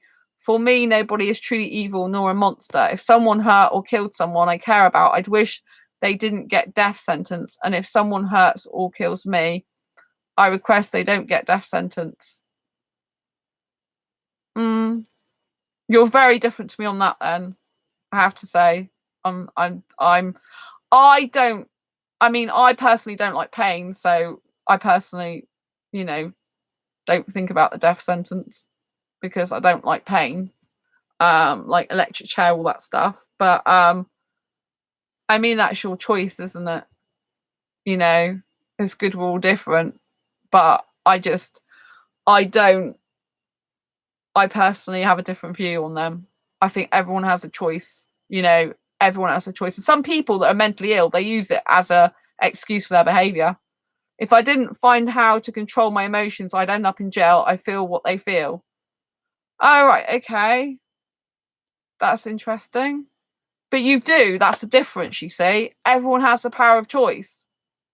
You know, just because someone's got mental health problems doesn't mean to say it's right what they do. Do you know what I'm saying? It's you know what I mean? It's like an excuse. Do you know what I mean? A lot of, you know, like you know, like some people that've got disabilities are fine, and other people that got disabilities, they harm people. Do you know what I mean? So you can take the same person with a disability or mental health problem. One of them can be absolutely nice as pie, so kind-hearted, loving, caring. The other person can be very manipulatively and nasty. You know, you can get both types of people. They've got this. I don't think it's right on what they do. They need punishment like jail, but they're still human. Some people might not think they're human if they behave like that. Depends what you define as human, doesn't it? I guess. Do you know what I mean? So, but yeah, I'm like you in a lot of ways, but definitely not on this. Definitely not on this. I mean, I have been with someone who used to be involved in crime and stuff, you know, in the past. I mean, luckily they personally didn't kill anyone. Thank God. Teachers are surprised by me. I mean, I have, like I said, I have got a friend who works in a library. She does go sometimes to prison. So she speaks to inmates at prison. So, but her ex was heavily involved in stuff that, you know, like drugs and stuff. And her ex had been to prison. So that's why she had an interest in it as well.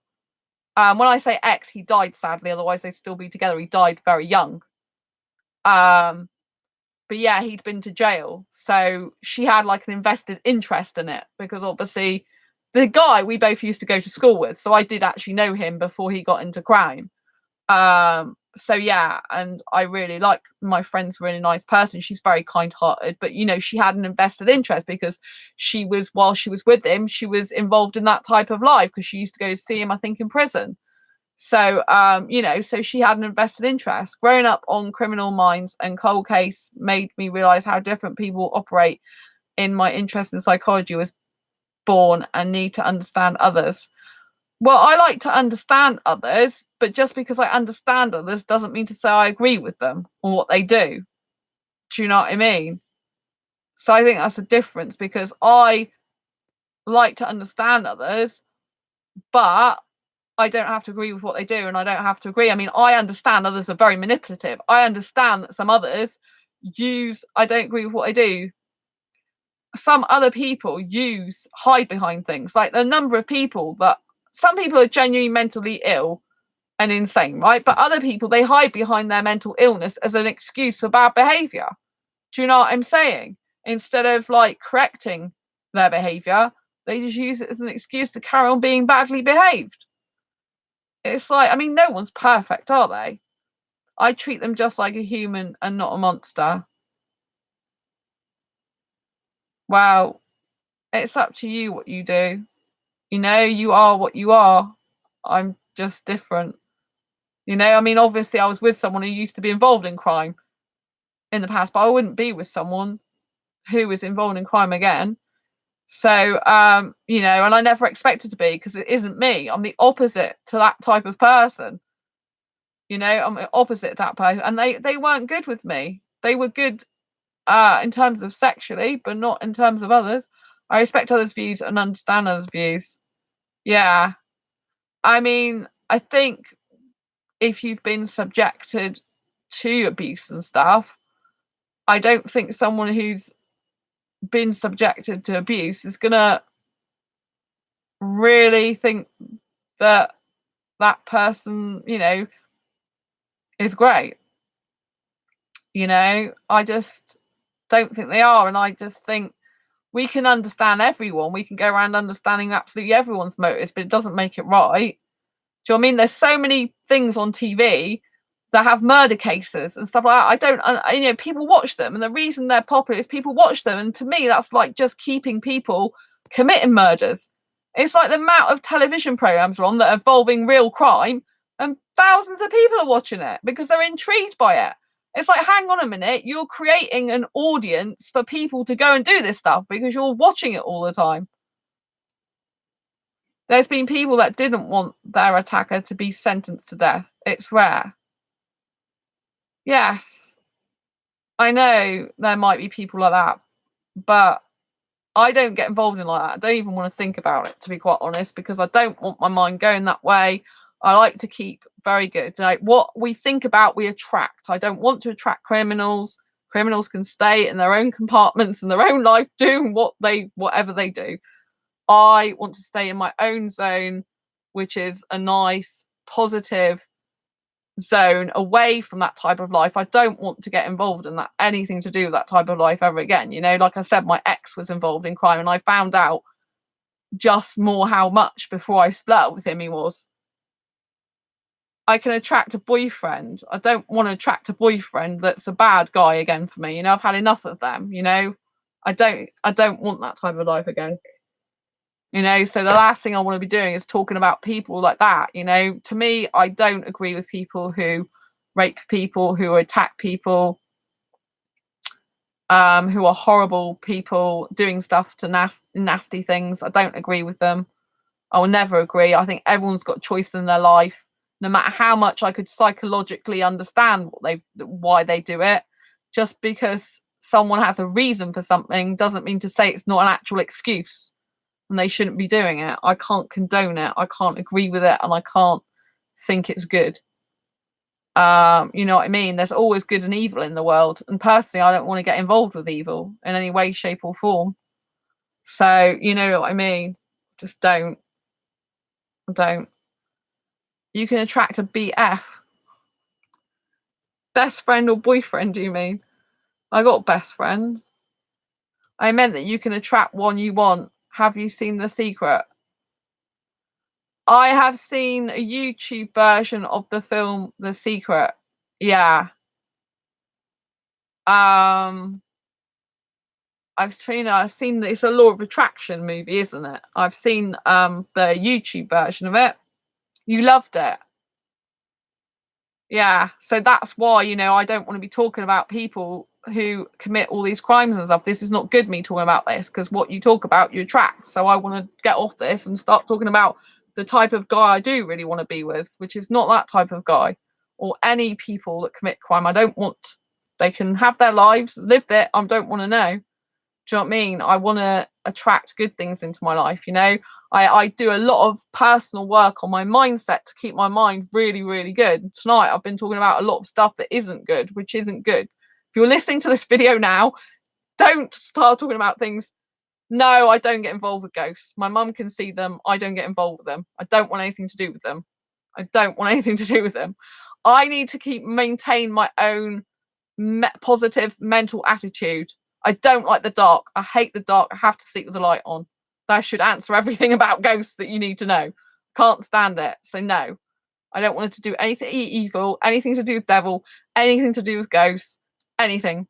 All I want is to just be happy like I was earlier in the shower today, thinking my life's amazing. Not talking about crime or criminals or people that do nasty things to people, and talking about exes that are doing horrible things to do with blades and stuff. Like, that life is gone. This is my life now, and I'm enjoying it. I just like peace, happiness, writing, love, compassion, caringness, beautifulness, amazingness. I don't like ghosts. I don't have anything to do with like any witchcraft or anything like that. Ouija boards. I don't like anything like that. I don't like, horror stuff. I can't stand. Is there a romance angel for aces? I have no idea. There's different cards. But I don't get involved in tarot readings either. I don't do anything to do with tarot readings. I don't go and see any people like that. My spirituality is more intuition. That's what it is. It's not hocus pocus stuff, or I don't get involved, like I don't, as in like asexual Cupid. I don't know. I don't know. I don't know. I know there's different cards that have different meanings. So the Ace of Hearts is meant to be for a romantic asexual. The Ace of Spades is meant to be for a aromantic asexual. There's other ones as well. But yeah.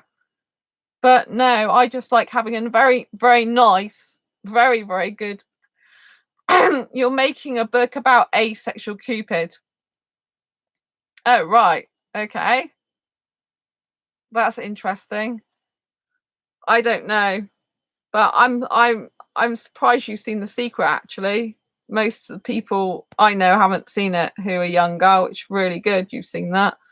But yeah, law of attraction. So I want to keep this channel as much as happy as possible. Do you know what I mean? It's important that all my asexuals know that it's important very much to keep a positive mind. So like, I get people that are negative in my life, usually I get rid of them as much as possible, or I limit my time with them. Do you know what I mean? Because it's like, you know, when you're trying to attract happiness, the last thing you want to do is be around people that are negative all the time. And middle school AIS Ella class. So yeah, if you're trying to better your life, you need to make sure that you're talking about good things, happy things, vibrant things, energetic things, things that are beautiful in your life. You saw The Secret in 7th grade. Wow.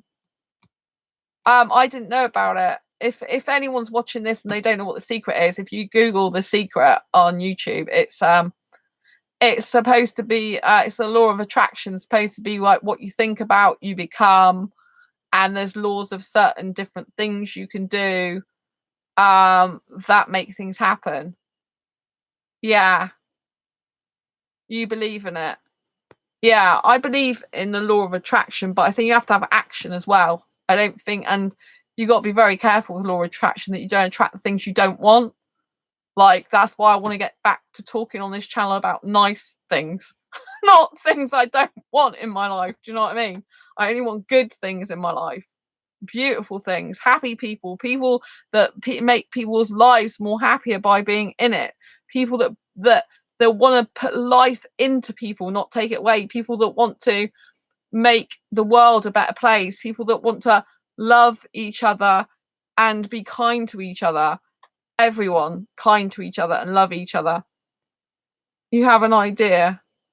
Oh, I believe in it. Yeah, So I like to make sure that this channel, I do tell the truth about some stuff, but I like to also make this channel like a very positive one, you know. So it's really important because a lot of asexuals, they suffer with depression and anxiety. And if you have things that come into your mind or that are presented to you, like tonight, which has been difficult for me to deal with, I'm going to say, a vid on different types of kisses and what aces think of each. I've done a video on dry humping before. That was interesting. And I've done a video of how to kiss before. I did a live kissing demonstration video before, which is on my channel a while ago. What's that? Yeah, so on one of my videos, I did a live kissing demonstration. So if you go back to my channel and search in my videos, you can see about the videos of a live kissing demonstration. Oh, dry humping. Oh, dry humping. What's dry humping? Oh, right. Oh God. Oh dearie me. Like, it's not something I really practice, but dry humping is when you are clothed and you have a partner and you're like having sex with them with clothes on. So for example, if a woman got on top of a guy's leg and started humping his leg, that would be like dry humping. Yeah. And if a woman or guy was on, a girl was on top of each other, vice versa, and you're like, you know, with your clothes on and you're going up and down as if you're having sex but not really having it, that's dry humping. Yeah. So yeah, like, it's really like sex in terms of physical body movement, but it's not sex because you're not taking your clothes off. Do you know what I mean? So you're fully clothed, but you act and behave like you're having sex. And I even did that as part of a demonstration. I explained what it was by using a cuddly toy. I think I was using my Mickey Mouse back there, trying to kind of do a bit of a demonstration without fully doing it and explaining. But I've got a skirt on at the moment, so it wouldn't be appropriate really to do that. I don't know all the vocab I'm still digging out from under the rock. Fraggle Rock. I love Fraggle Rock. You've just reminded me of Fraggle Rock. Does anyone else watch Fraggle Rock? Apparently it came back as a cartoon, didn't it? Fraggle Rock. Do you know about Fraggle Rock? I love Fraggle Rock. Just diverting on a completely different subject now. But yeah, so that is what dry humping is. I hope that makes sense for you. So yeah, I mean, with kissing, what type of, I mean, obviously there's pecks, there's open mouth kissing with no tongue, and then you do tongue kissing. But I think quite a lot of asexuals get really sick if I did all the tongue kissing in front of them. And besides, it works much better if you've got an actual person to do it with than just showing it on your arm. But I did show it on the arm before to show about kissing. But it's good. It's good before you get into any relationship to practice on yourself. So practice kissing on yourself. And a lot of asexuals would recommend you to try, you know, like, for example, like if you are getting into a relationship with a sexual person and you may want to try some sexual acts without doing sex itself, or you might want to try some touching. Sometimes it's good to touch yourself first in certain places to find out what you like and don't like, because it's better when you get into a relationship then to be able to relay that information if you know a lot about yourself. Like if you do like to be touched on the bum, then obviously you can tell them that. If you do like to be kissed on the neck, you can tell them that. But if you explore your own body, private parts, whatever, and then you find you like certain stuff but you don't like others, then you can talk to the person straight and be very blunt with them straight away. Do you know what I mean? And sometimes I think with asexuals, because you haven't been in a relationship before, the ones that haven't or dated, you know, sort of the kissing and the touching can be new. So you might say as an asexual person, especially if you're with a sexual, that I would just want to explore the different things about what I like to do in a relationship. But I want to, you know, explore what I like and don't like in a relationship. I'm not quite sure. It's a Family Feud episode. A question was, what's one thing you used to practice kissing? A guy said sister. I died laughing. Oh my God, it's horrible. Well, there's a guy on YouTube that talks about kissing, and people have said he's a prankster and he kisses his sister in one of the episodes. I mean, I know incest really does happen and it's actually true, but you know, this guy apparently's really kissed his. I doubt she's really his sister, but you never know. Apparently, I think he's kissed his mum as well. It's supposed to be a YouTube joke to get all the viewers. So he's kissed his sister and he's kissed his mum. I think that's kind of gross, personally. But you know, each their own. Luke and Leia flashback. I don't watch TV at all. I don't watch it. I gave TV up a long time ago. The only time I see TV is if my parents have it on, which they have it on all the time. Don't watch TV. TV's really bad for the mind. Star Wars. I've seen that at the cinema a long time ago. I don't watch TV. I don't watch TV. TV's very bad for the mind. I don't have anything. I try and keep everything out that's negative in my life. Everything. And my life is much better because of it. Because what we think about, we attract. What we keep talking about, we attract. So I don't watch the news. Because it's only got murder, death, rape on it. Don't watch that. Get rid of it. I hate it even if it comes up in my news feed. If I'm on going through trying to get onto a Google. Because I don't need to see it. Any tips to survive school? I would look to have a life outside of school, to be honest, because the more you're happier outside of school, the more you'll be able to survive in it, because you'll think it's temporary. So that's what I'd advise. I'd advise, to actually, if I was going back to my time when I was at school, I would be doing personal and professional development outside of school. So then I wouldn't be so worried about what was going on. I was bullied in school, so I hated school. I couldn't stand it. It was nasty, horrible people. Mostly women. Actually, the guys weren't as bad as the women. And so that's probably why I don't like women as much. That's hard because of your mum. Yeah, but you do learn stuff, don't you, outside? You should learn personal and professional development stuff. How to make money online is a really good thing to learn. If I was going back to when I was at school, I would be learning how to make money online, because don't forget, in years to come, a lot of the jobs are all going to be online. So if you do not learn skills to make money online, you're going to have problems later on down the road. Most people in a lot of professions are going to have problems. So if you're you're 17 now, aren't you? I'd be learning how to make money online.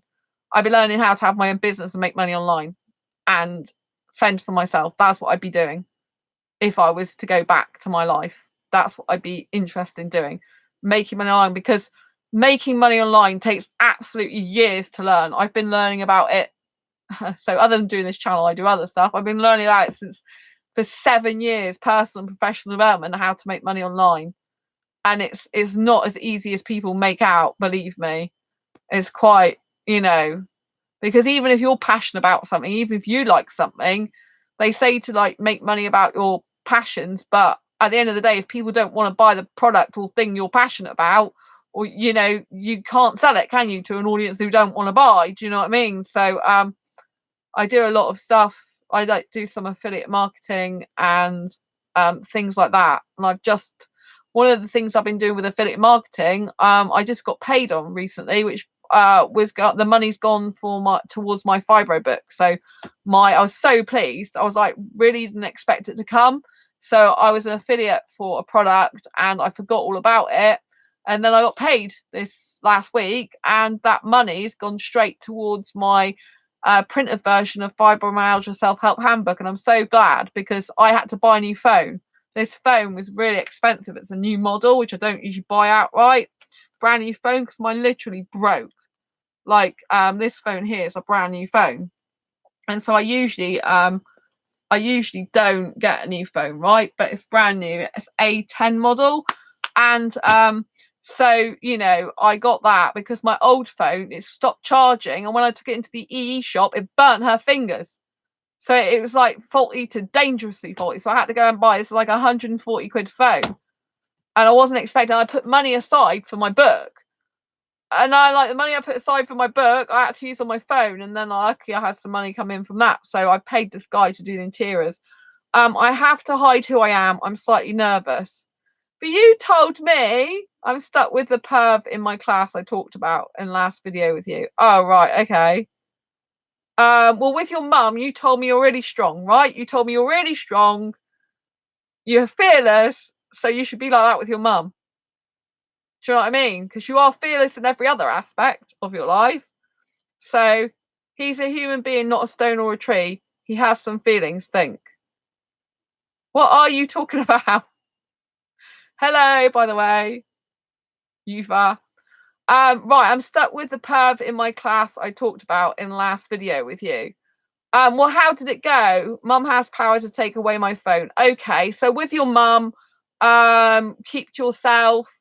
Until you leave home. Then if she's a power hungry mum and likes to control what you do by taking away things from you, I would say the best thing is to be really polite and respectful to her, as well as sticking up for yourself though still. I would say to make your own life as much as possible away from your parents while still loving them at the same time. I would say focus on other things in your life, personal and professional development. Seriously, if I was to go back again, I would definitely get into making money online and law of attraction stuff, which you're doing. You want to be attracting really good, positive stuff into your life. My phone is my only connection to friends, boyfriend, and emotional support. YouTube vids, songs included. Oh, bless you, love you. Well, if you think she's going to take away your phone and she's got that type of control, then don't upset her in that way. Until you leave home, you can't really do much about it, can you? Because she's got the power. So respect her, but you still have to be yourself at the end of the day. You've got a toxic mum. Oh, right, okay. So the only thing you can do with a toxic mum is literally limit the time you spend with them. It's the only thing you can do. So spend more time in your room, spend more time with your friends, spend more time with your boyfriend, make as many friends outside of the home as you possibly can. Like, when you say toxic, do they put you down a lot and stuff like that? Is that what she does and doesn't encourage you and support you? I mean, obviously, you've got a brain. I isolate myself from her because we fight most of the time, or with her. Yes, you have to. Sadly, you have to cut off. I mean, sometimes the people we love the most are some of the people that are not good for us. And it doesn't matter how much we love them. For some reason, it just doesn't work with them, So you have to, best thing to do is to like what you're doing, is to isolate yourself, cut off and try and think of all the positive things in your life. It's hard because I love my mum. I know. I bet you absolutely adore her and love her to bits. It's very, very difficult when because you can end up loving your parents more than they love you, or you can end up liking them, because like and love's two different things, isn't it? They might love you as much as you love them, but you could end up liking her more than she likes you and stuff like that. Not because there's anything actually wrong with you, but because you're different. People can sense when someone's different to them. And, for example, I mean, my parents are very supportive of my asexuality, so I'm very blessed in that way. But me and my parents are very, very different, right? Very, very different. I'm extrovert, they're introverted. I like noise, they like peace and quiet. I like someone to interact with me verbally. They'd rather just not do that. I love talking a lot. They don't like me talking a lot, and so it was very difficult sometimes growing up. I'm not going to go into it because it's not fair, because I love my parents to bits and I'm not going to go into it, but it's very difficult growing up because they are so different to me.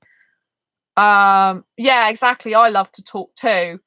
And I'm really sorry if that is an issue for you, where your parents or your mum's not allowing you to talk. Because the thing is, it's when you're young, like I know you're 17, so you're quite mature for your age. But when you're in these years, these are the years that shape you the most, right? Sorry, I live near a train station. That's why you can hear trains going by. I forget that. And so these are the people that you care about, you love the most. And the fact is, sometimes they're in their own little world, doing their own little thing. And it's like, where's your attention? You know, like children should have a lot of attention. Like, whatever people are at home, in my personal opinion, they should always have a lot of I want to tell her about my gender and my boyfriend and have her part of my journey, but I can't. If you think it's going to turn out badly, then don't do it. You know, you might have to wait till you leave home. But, you know, then again, you should be true to who you are. You know, I'm always in favor of being your true authentic self. But if you're in danger of it being abusive situation, then don't do it. You know, I always think it's best to stay safe. And so if you ever get into fights with your mum where you're shaking, physically shaking inside, just keep yourself to yourself. Do limited damage limitation. So if you are in a situation where you're arguing with your mum, sometimes they want a reaction out of you and it's best to just walk away. But other times, sometimes they don't like that. It makes them worse. But in general, it's better to lower your tone. So if they're really, really shouting at you, if it's possible, because it's not always possible, to lower your tone of voice and to go into like what I call damage limitation mode, where you're like this. So you're on a very, very low tone. Because if you start talking, I mean, I can't really talk because I do talk quite loudly and I can be very vocal. I mean, when I was a kid, I used to slam doors and all sorts of stuff because, you know, my parents are very different to me. But my teachers are supportive and loving and won't let my mum know about my gender identity. Okay. Yeah, I'm really sorry. I don't know why parents have to be like that. You know, to me, it's like, why bother having children if you're not actually going to take full responsibility for them and be there throughout their whole life for them? You know, a child doesn't just stop being, if something happens, I'll go to them. They said I can go to them for help if I need to. Okay, that's good that you've got support from your teacher. Really, really good. It's really hard. I mean, obviously, if you think that revealing your gender and stuff like that's gonna cause you harm, then don't do it. You know, I always think people should be true to who they are and tell and be honest and open. But I mean, if your life's in danger or you're, you know, you could be physically hurt, then don't do it. Wait till you know, I would be getting the money together to move out, to be honest. But you know, the thing I did that was bad is that I left home as soon as I left college at 19 in the UK. The day after, I think it was, I moved in with my boyfriend at that time, and he ended up being abusive. So I moved from a situation where I left home to go into a situation that was bad for me. But at the time I didn't, you know, at the time I felt I needed to leave, you know, and have my own life. If something happens, emotionally harmed worse than usual. She's never physically hurt me. Emotional abuse can be so bad though, and emotional manipulation, emotional neglect. I mean, it's really difficult because the problem is all what's happening to you now will probably affect you in years to come, and you've not got to you've got to kind of try and reframe it in the future, in the past. But if you can at all try and see it a different way, if it's possible at the moment, then I'd say to do that to save yourself from pain and harm. Do you know what I mean? Um, but all you can do is limit your time. So if you're at home with a toxic parent, is stay in your room more, go out in the garden more, go and do your own thing more. Do you know what I mean? And just like I don't know obviously what the arguments are about, but you know, try and detach if you can. But I know it's difficult because I absolutely love my parents to bits. She doesn't know at the moment that her views and stuff emotionally damaged me. Well, you could mention to her in an adult way, say, Mum, you know, you say this stuff to me, like when she's calmed down, not when she's irate, but, you know, like say, Mum, you know, what you're saying to me now, like put your hand on your heart and saying, you know, what you're saying to me right now is really hurting and upsetting me. You know, it'd be nice if you could stop doing it. But sometimes they don't listen. Some parents don't listen. They'll be like, I don't care. It is what I am. Do you know what I mean? And I think that's really horrible. You know, they just carry on being nasty to you and carry on putting you down. I think you asked, why would you like kissing? Oh, right. Uh, yeah. you that we've kind of moved on in conversation from then. So the beginning of the live stream was like 2 hours ago nearly. And it was like, why would you like kissing if you're asexual and you don't like sex, basically? So yeah, I stood up for LGBT plus Q when she makes mean remarks about them and she judges me for it. Kisses are important. Yeah, kisses are damn important. Yeah, I just need someone who likes kissing as much as I do. Do you know what I mean? It's very difficult to get. But asexual guy preferably. Yeah, kisses are really important. But going back to what you said, you stood up for LGBT plus when she makes mean remarks about them and she judges me for it.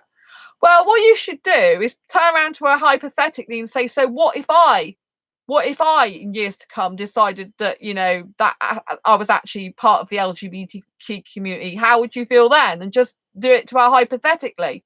Say, what about me as your own daughter then? Would you be like that with me if I was ever like that, or if I turned out like that? You know, you don't have to say you are. Just say, you know, so what would happen if I was part of them? She'd suspect things. Yeah, but then you can let her suspect, can't you? Do you know what I mean? I mean, just her suspecting doesn't mean anything.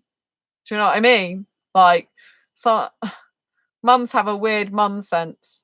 Yeah, I know. But she could already be thinking that if you stick up for them. But I mean, I'm lucky because my parents always was very kind about gay people, very kind about transvestites, you know, cross dressers, all that type of thing. Because we used to have 2 gay people around. Okay, she's starting to suspect it. Okay, then, my life. I would ask yourself the question, what's the worst that could happen if she finds out you are? What's the very, very worst case scenario that can happen? So say she finds out that you are part of LGBT, right? What is the worst thing she could do? Is it verbal? Is it physical? Is she going to toss you out of home? Is she going to cut your phone off, or is that just all your fears? And actually, if you said something to her, would she just get really upset and peed off for a while, but eventually she just back down or just forget it or just stop going on about it? Verbal and cut off your phone. Right, okay. Well, verbal you can kind of deal with and try and force you to be normal. I mean, I was probably quite rebellious when I was a kid. Do you know what I mean? I just like if I didn't like something, I'd say it. And it probably got me into trouble sometimes as well. But then I was brought up to be very vocal and verbal as well. But you know, if you think I get emotionally easily, I get hurt emotionally easily, I bury my pain. Yeah, I mean, it's difficult. It's a really difficult one, you know. If you think they're going to cut off your phone, then that's your lifeline, isn't it? You don't want to be having them cut off your phone. You know, it's a shame they got that power. People abuse their power, sadly. Parents abuse their power, sadly. Some parents do, not all, but some do. And you know, it's just it's hard because it's really difficult if you really, really, really love your parents and you care about them so much and you're like screaming out, why can't you just give me a hug? Why can't you just, you know, love me for who I am? Why can't you just accept me? Why can't you embrace me? Why can't you listen to me? Why can't you talk to me? Why can't you be my best friend, you know? But a lot of the time the parents are in their own little world and their world is very different to the child's world. I said to myself, if worse came to worse, before I'm 18, I'm moving in with a friend and getting help from school. I think it's a good idea. Have you got a job? Because obviously, if you had a job, it would be good for you to save up some money. Legally, I have a right to a healthy home. Yeah, you do. You really do. I mean, like I said, I moved out of home when I was 19 years old. The day after I left college, that was it. I was out of there. But I made the mistake of going to live with someone who wasn't very good for me. But I kind of did that because I wanted to leave home. So, you know what I mean? It was kind of like, and I liked the guy at the time as well. I didn't know he was really bad for me. So it's a combination of both because, you know, I was very different, like I said. And, you know, I like talking, I like expressing myself. I'm here to live my life. I'm here to be true to who I am. And I think, if you're living at home with parents or a mum that's not helping you to be true to who you are, it's going against your own soul, and it's very damaging. And the longer it goes on, the longer it becomes damaging, and you feel like you're so alone. And it can make you cry and upset and in pain and hurt. Some people get suicidal over it actually as well, which I don't want for you, because that you are a very intelligent person, and I think sometimes the children are more intelligent than the parents. If I'm not in one and it gets worse, I can go to the school about it, and I'll get a new place, preferably friends or my aunt Sandra, because I'm called Sandra, you know that, don't you? Sandra. You've got an aunt called Sandra, very similar name to mine. That's really weird. Legally I have to help you. Yeah, I know, that's really weird, isn't it? I'm Sandra without the U. I don't think you knew that about me. And she looks similar to you. Oh my god. I hope I look younger. I don't know how old your auntie is, but I hope I look younger than her. Oh my god. Oh. She's not old. Oh, that's all right then. That's good. I was going to say I'm not old. I'm young. Like 21, obviously. Well, in my mind and everything I believe, I'm 21. She's loving and accepting. Oh, that's good. Yeah. I mean, that is the other thing. Like, I do recommend, like, it's really weird because you haven't got my fibromyalgia self-help handbook, have you? But if you do get it, it does talk a bit about asexuality, but it's got a specific thing in there that talks about what to do about, because it's all about how to free your life of pain in 25 aspects of your life. And just because someone hasn't got fibromyalgia doesn't mean to say they can't benefit from it, because a lot of people, like quite a few people who are asexual who've got depression, anxiety, have bought my book because it helps lower, it helps like get rid of depression and lower anxiety. My book does. And one of the things I talk about in the book is being in dysfunctional families and abusive, like abusive and dysfunctional families. And that's what I say limit the time you spend with them, basically get a life of your own as much as possible outside of being with them, like other friends and people. And one of the things is, if you can go and stay with another relative, go and move out and live with another relative. I also recommend that too. One of their kids came out as gay, so I forgot who exactly, but someone closer to her DNA is gay and came out, and she supports them. Yeah. So that's one of the things I do recommend in my fibromyalgia self-help handbook, that if you've got problems at home where your family isn't understanding, it becomes very, very toxic, because it can really, really drag you down, and it can make you feel like there's something wrong with you. You can end up hating yourself or your life.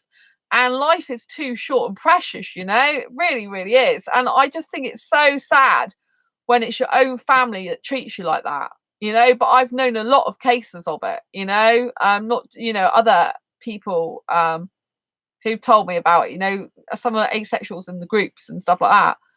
One person I hate is myself. Only person you hate is yourself. You should never hate yourself. That's why I said it's the environment that's making you hate yourself. You should never hate yourself. I love myself. I didn't used to like myself years ago. You should never hate yourself. What's there to hate about you? Though Trump is getting closer to my hate life. How can you, like, you attract what you are. So if you hate yourself, it means you'll attract other people that hate themselves or that hate you, which is not, it's not good. Because you told me you believe in the law of attraction. So I think you need to get into a good frame of mind. I think you need to get around positive people, good people for you. Get away from gangs, get away from all these criminals that you understand, and move into love and happiness and positivity. That's hard to stay positive. See, I'm positive now.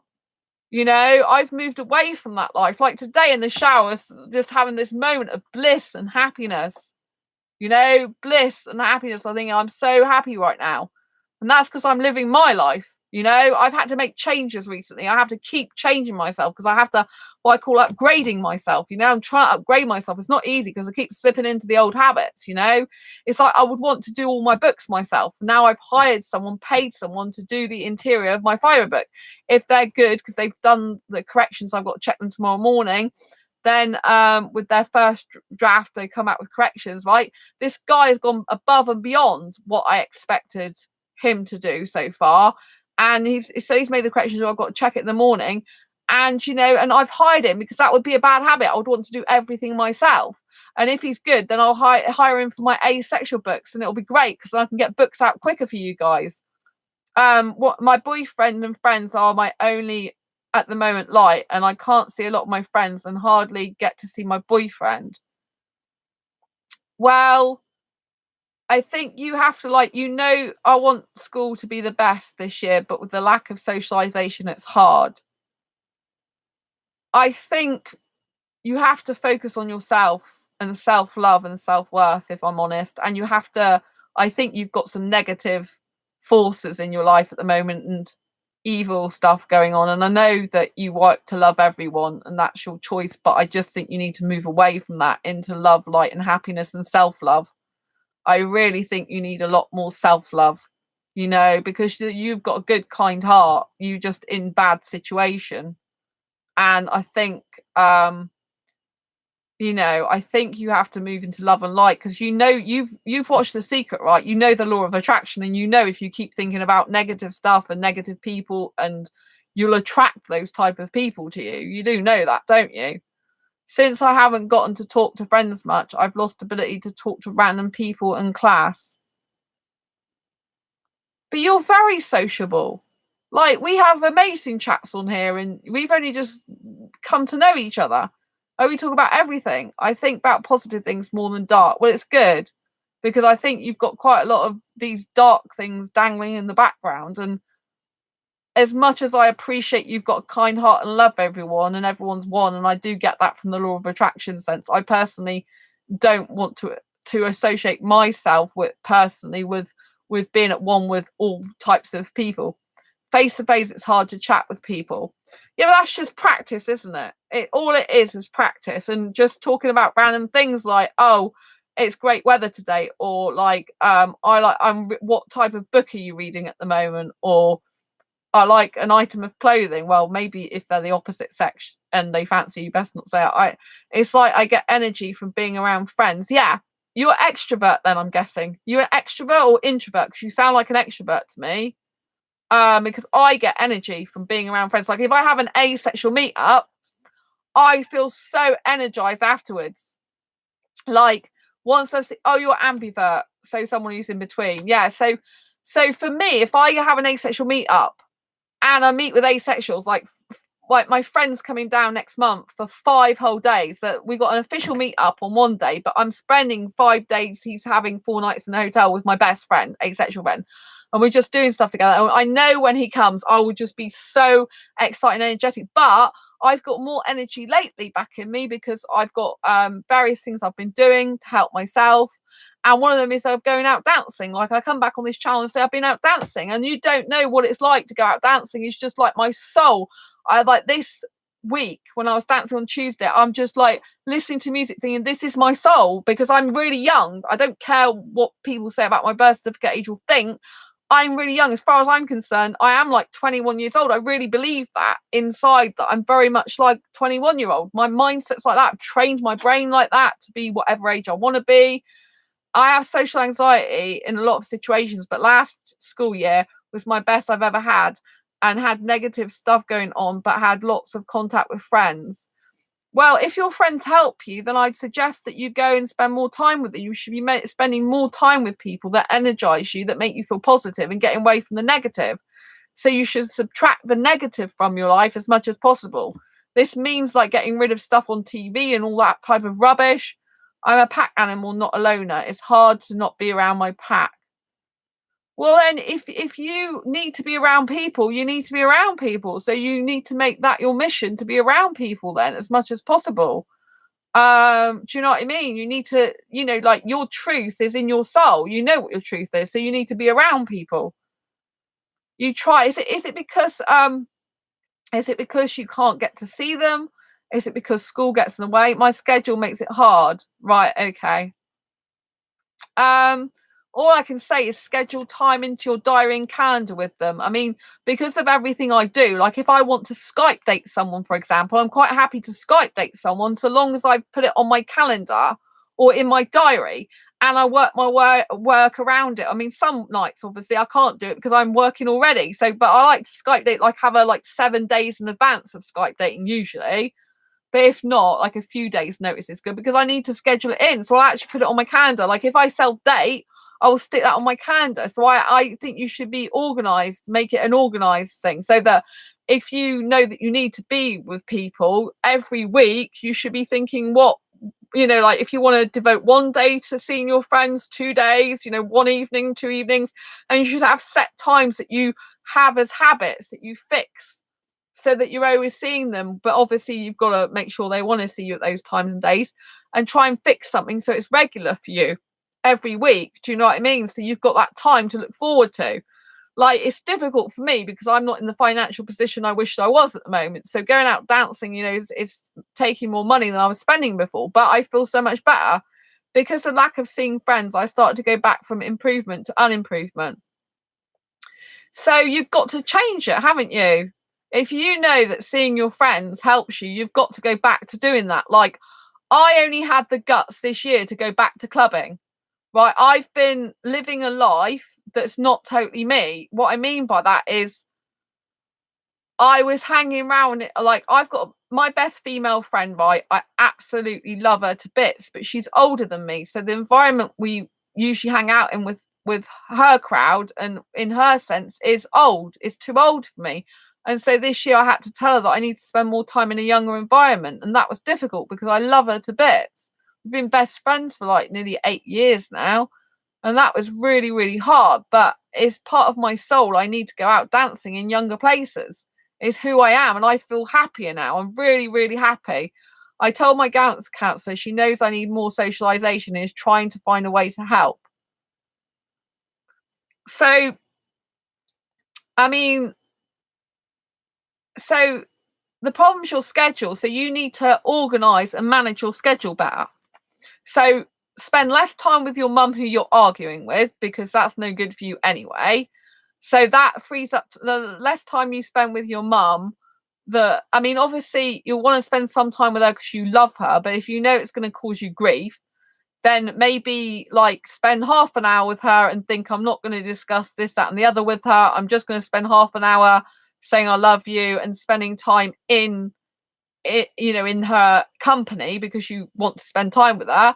And then the rest of the time retract and spend more time with your friends and schedule it in. I'm a social creature, may not always talk around friends, but just being around them helps with things. I get that, you see, because I'm extrovert. To me, that's a very extrovert thing. And I get a lot of like I go out dancing a lot of the time. I dance on my own, but just being around other people and doing my best thing that I love to do because I'm good at it makes me feel great, because I'm around people who are energetic, who are young like me. The music's great, the environment's great, and I'm feeling so happy and on top of the world. So that's what I'd say to you is you need to be around your friends. You have to, and whatever the issues are, you have to sort them out. Like you say, your schedule's the issue, so you have to be a better organizer, better at managing your time. That's what I'd say. If it's a schedule problem, you have to be better at organizing, better at managing your time. So that would be 2 things: time management you need to look at, and organizational skills you need to improve on. So that when you've improved your organizational time management skills, you should be able to schedule in every week time you see with your friends. And then basically what you do is you work the rest of the time on your schoolwork or whatever. Then you have those times and dates to look forward to. Knowing the teachers on my back started to help me feel better today. And my guidance counselor helped.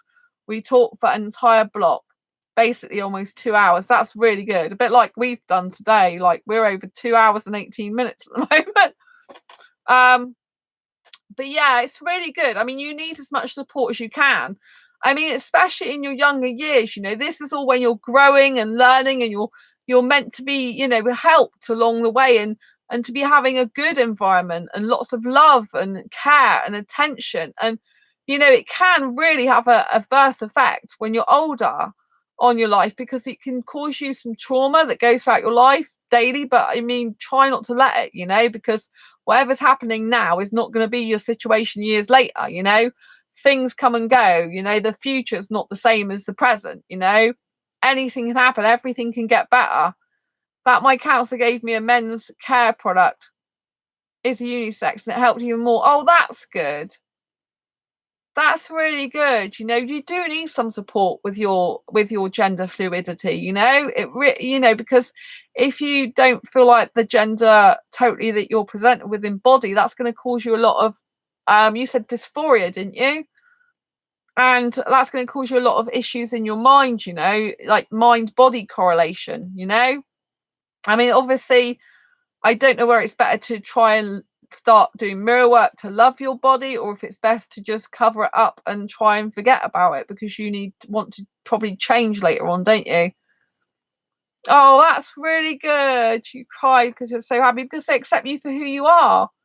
I think it's really important. It's really important. I mean, one of my friends, like I said, they identify as non-binary now, and I have to call them they and them, which takes me a long time to get used to, because they used to be a he. And when I talk about they and them to my parents, they can't get their head around that. They said, why do you keep saying them? Them's plural. It's not a them, it's a he. I'm like, they say they're a them, and they and them I have to use, because I have to get used to it. It doesn't matter what I think or feel. It is what it is. It's whatever the person wants and makes them happy, isn't it? I'm so happy for you. That's really good. It's good. So basically, although your mum is not being supportive, you've got your counsellor that's been supportive, your teachers that have been supportive, your aunt that's been supportive, and your friends. So I think you have to look at all the positives in your life, because what we tend to do is focus on the negative more than the positive. Our brains automatically go to that. We're like hardwired to be going on a negative emotion all the time. So I think it's really good to think there's only one person that you're not getting on with, and that's your mum. Really, everything else is fine. But I know that's one person you wish you could get on with. She gave me a choice between the feminine version versus the masculine, and she knew I wanted to use the masculine products. This is really good. This is really good. I'm gonna have to go and get a drink soon. She did it for me. Yeah, that's really, really good, my life. That's so important. I'm so pleased you had that experience. It's really important that you get the support you need, because there's no reason why you shouldn't. I mean, it's really touching. I'm really glad for you. I'm really happy for you. You have to hold on to those moments. That's what you have to do. All the positive stuff you have to hold on to for dear life. You wanted to hug her. Oh, she probably wouldn't mind. I've hugged counsellors in the past. It's like, technically speaking, you're not supposed to hug counsellors, but I have. Female counsellors, not male. But yeah. But one of them gave me a bracelet as well when we stopped seeing each other. Counsellee relationship. They gave me this rose quartz bracelet, but sadly it broke. It's wonderful.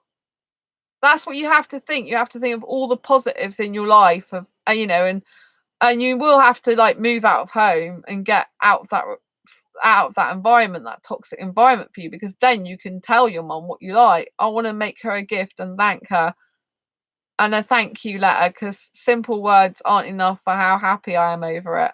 I think that's a really good idea, because the more we focus on positive energy and we put positive energy and love back out there, the more it will come back to us. So I think you should definitely do that. I think you should definitely do that. Write her a lovely gift, get her a lovely gift, or make her a lovely gift. You can make it, can't you? Like you said, you can make something. The smallest things can mean the most. They can. I agree. I love it when I get an email from someone who says that my videos really help them in their life. Because sometimes I'm doing a live stream. It's nice that you're here with me, but sometimes I'm doing a live stream.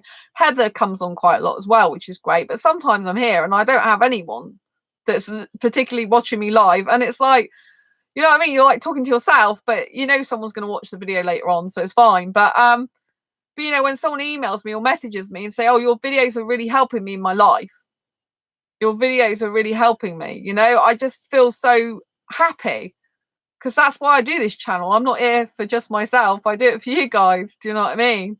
So we can hang out together, and you know that you've got someone who trusts you and believes in you and is asexual, you know. I'm real, I'm genuine, because obviously a lot of the people all around the world are like, oh, asexuality isn't real, or, you know, like it doesn't exist. It's like, hello, I'm here, and I am in birth certificate age, old enough to know I'm asexual. Chatting with you makes me happier. Oh, thank you. That's really good. I'm really glad. I'm really, really glad. That's good. I can see your moods get happier now, actually. It's really good. It's really, really good. You need to move away from negative into positive, and you need to try and maintain positivity at all times. You know, I get rid of everything out of my life that's bad as much as possible, limit it.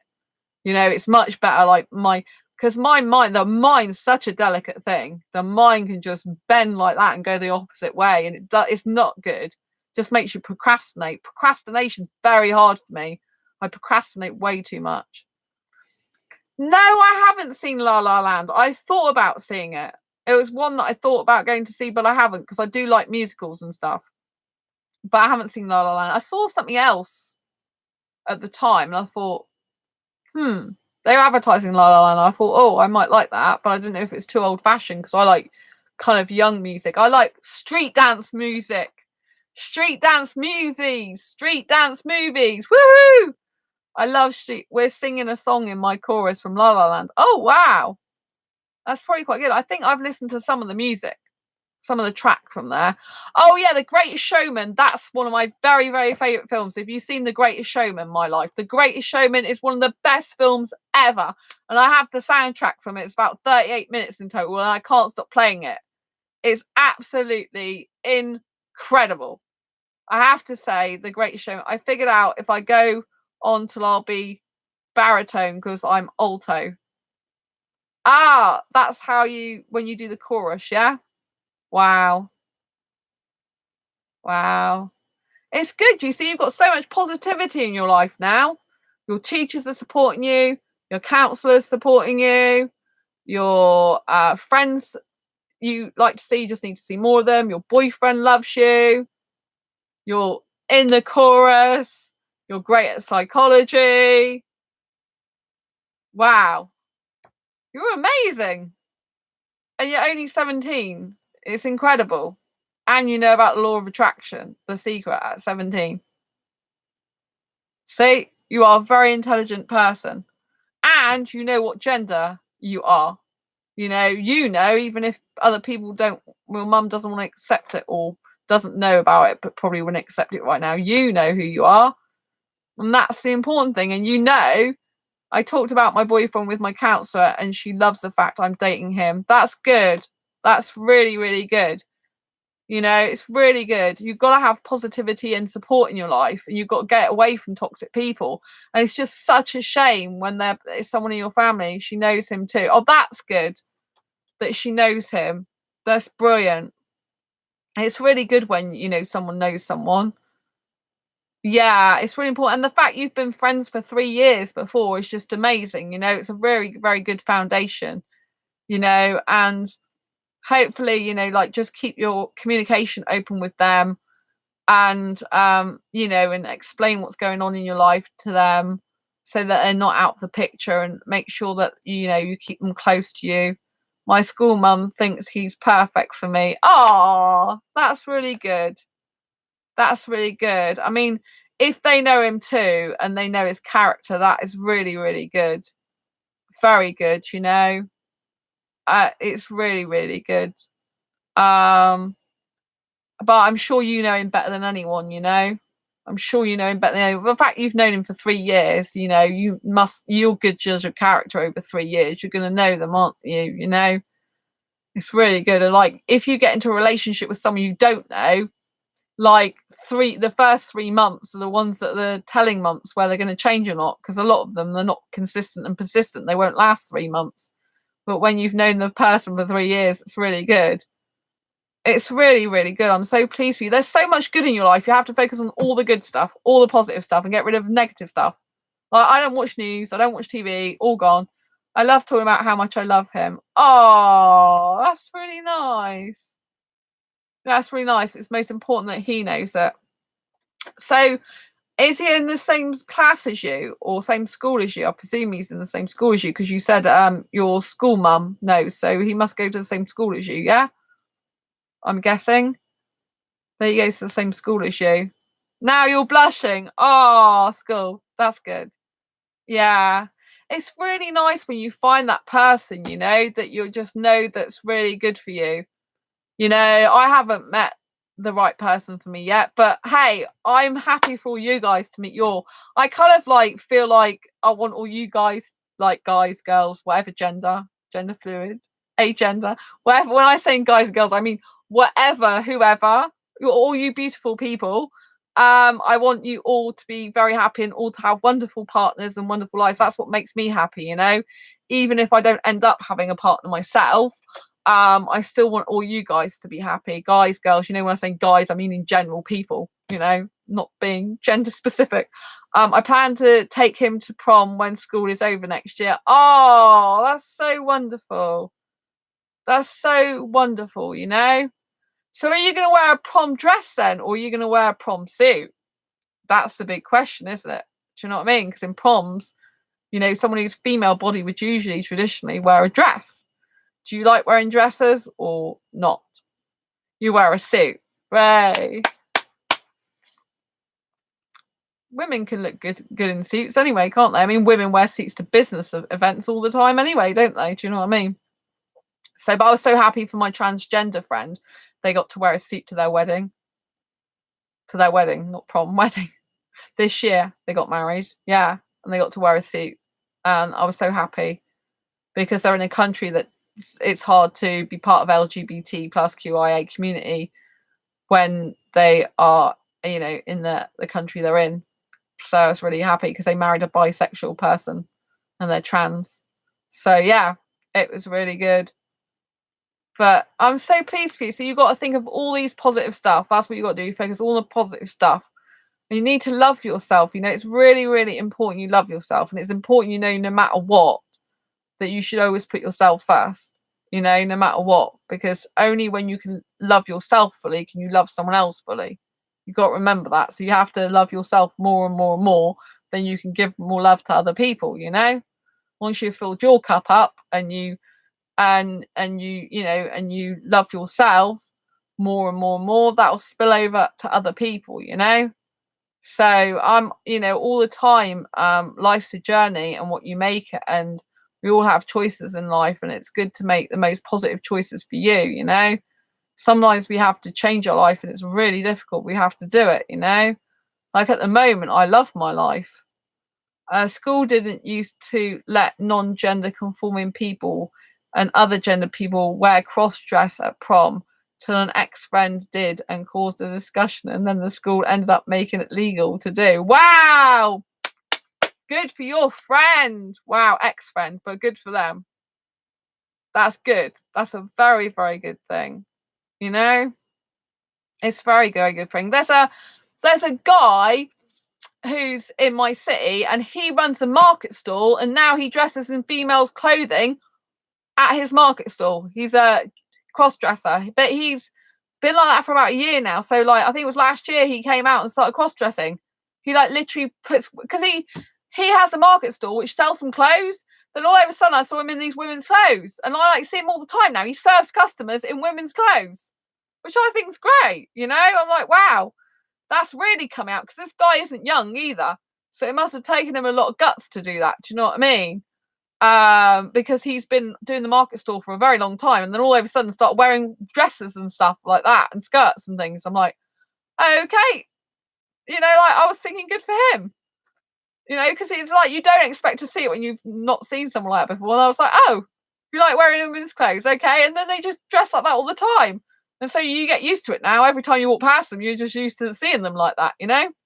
My mum despises the LGBT plus people at her work, so in June I'm going to spread love and give them gifts. Oh, it's really weird, the people that are so against LGBT, isn't it? It's really weird because you're like, to me, they just cannot be open-minded and accept other people for who they are, and that's a reflection of them. Do you know what I mean? It's not a reflection of LGBT people, it's a reflection of them, and the fact that they are so narrow-minded that they can't have an open mind. They can't, deal with anything that's different to them, and sadly they won't grow in their lives. They will just stay stagnant most of the time. They'll stay in their own little cocoon and their own little world. Her words she uses against them make me sick. Oh, that's horrible. It's horrible.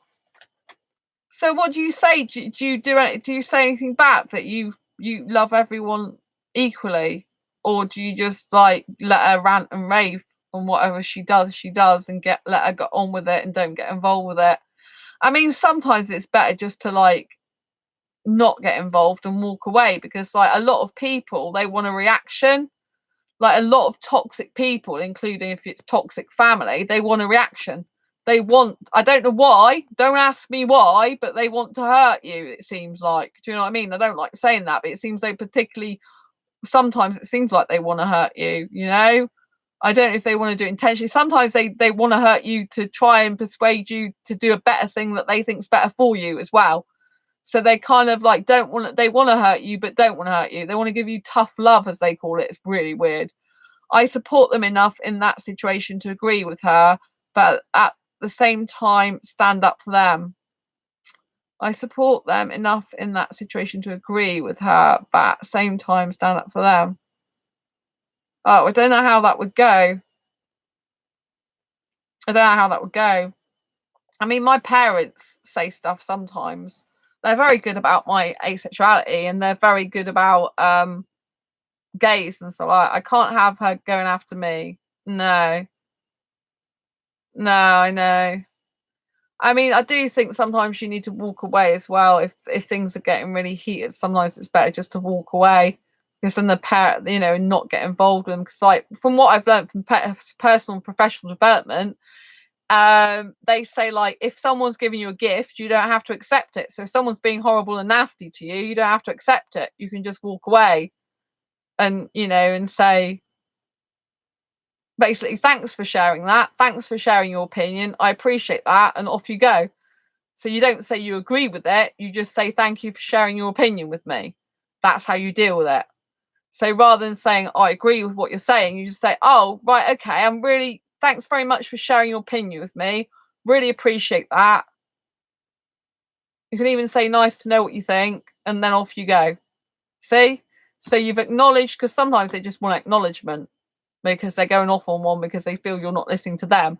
So you just say to them, you say to the person, thanks for sharing.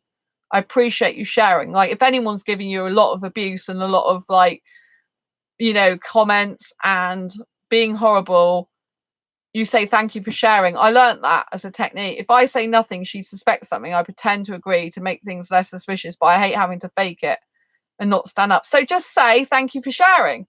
Say to your mum, rather than agreeing, say to your mum, oh, thank you for telling me your opinion. I really appreciate that. And then that's it. Because then you haven't agreed with it, but you've heard her out and heard where she's coming from. So, like, for example, I did speaker training. And one of the people I did speaker training with, when they do the training, they say the best thing to do if you've got someone in a large room, right? You're doing training with them, and then someone shouts out something horrible to you as a speaker on stage. They don't agree with you. They think you're talking bull or whatever, right? Instead of getting aggressive or angry back to them or saying stuff back, you simply say, thank you for sharing. And they can't say anything, because if they keep going and going and going, everyone's just staring at them. Keep going and going on, and all you keep doing is thank you for sharing. Thank you for sharing. And so therefore you don't get into an argument with that person. They feel they've been acknowledged in what they're saying, so they feel they've been heard, but you don't agree with them. It's a very, very clever tactic, very, very clever thing to say. Thank you for sharing. Hugs. Oh. So, yeah. You say, so yeah, do you see what I mean? So you say thank you for sharing. It does work sometimes. I've done that sometimes. I've done that sometimes with some people when I've had to as well. Thank you for sharing. You know, some people that say nasty stuff. I'm just like, thank you for sharing. Thank you for sharing your opinion. Thank you for telling me how you feel about me. If it's not nice, I'm just like, thank you. Depends who it is. Some people I just block, obviously. Kiss to send my. Anyway, we've gone off topic now. Anyway, I think we should say good night because we've really gone off topic of kissing.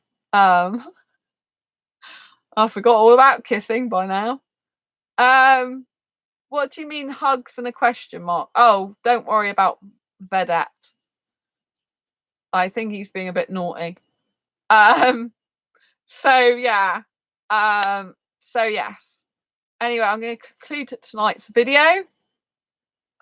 I forgot about kissing. Yes, I forgot about kissing. Apart from I've got this message from someone up here saying, I want to meet you, blah, blah, blah, from a foreign guy. So obviously when I'm thinking, looking at a foreign guy, I'm thinking, oh, kissing. He's probably in a foreign country and he's probably hypersexual, which is usually what I get, a hypersexual in a foreign country trying to come over here for a visa. That's what I usually get, sadly. So yeah, like I can't be with someone who doesn't already live in this country, who's not got their own visa and right to live in the UK. However much I might be attracted to him and like him, it's not going to happen. There's aces in India. Yes, there's lots of asexuals in India. But the fact is, I don't want to move to India and I'm not going to marry an Indian just to get a visa. Hello. So, do you know what I mean? It's never going to happen. So, you know what I mean? I don't want to live in India because I'm completely different to their culture. Although I get attracted to Indian guys, I'm absolutely completely different to their culture. I'm not a housewife. I do not want to do housework for a guy. I do not want to cook, clean, or wash up for a guy. He can do it all himself. I'm not interested in that. That's not the life I want to lead. You know, I'm not interested in being a housewife. I don't want kids. I don't want to get married. And I like living separately. So I need, if I get an Indian guy, he's got to be very mature for his age, like to live separately, not smoke, not drink alcohol either, because I can't stand that. Vedette, hello. I'm not sure where you're from. But hello. So, you know, I can't have someone I don't like smoking anything, not drugs or weed or cigarettes. I can't have anyone who is, you know, like preferably I don't like alcohol. I don't want someone who has alcohol. Quite a lot of foreign guys don't drink alcohol actually. IGTG, I love chatting again. Stay positive and admit love and light. Yeah, you've got to go. Exactly. It's time to go because we've been live streaming now for 3 hours and 42 minutes, which has been great. It's been lovely to chat, but we've all got stuff to do. So it's lots of love to you, my life. Thank you, Vedette, for saying hello. I really appreciate that. I know Heather was on this channel earlier. Not sure if she's still watching. Hello to Heather. And there was another person who is a friend who is from a foreign country on here, actually. So I don't know where it's gone now. Well, sorry. My computer's decided to spread itself around. Like, I think it's decided to, there it goes. I nearly lost my computer screen for a bit.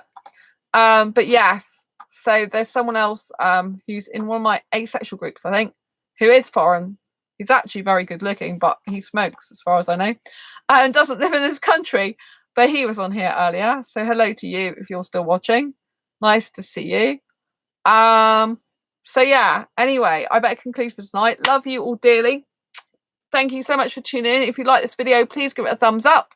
Don't forget to subscribe if you haven't already down below right here right now. Please hit that bell icon to get notified every time I go live right now or post a new video. My life, it's been an absolute pleasure. Thank you, Heather. Thank you, Vedette. And thanks to everyone else that's been watching tonight. Love you all dearly. and I will see you on the next live stream or video. Take care. Lovely to hang out with you. Take care. Bye. Lots of love.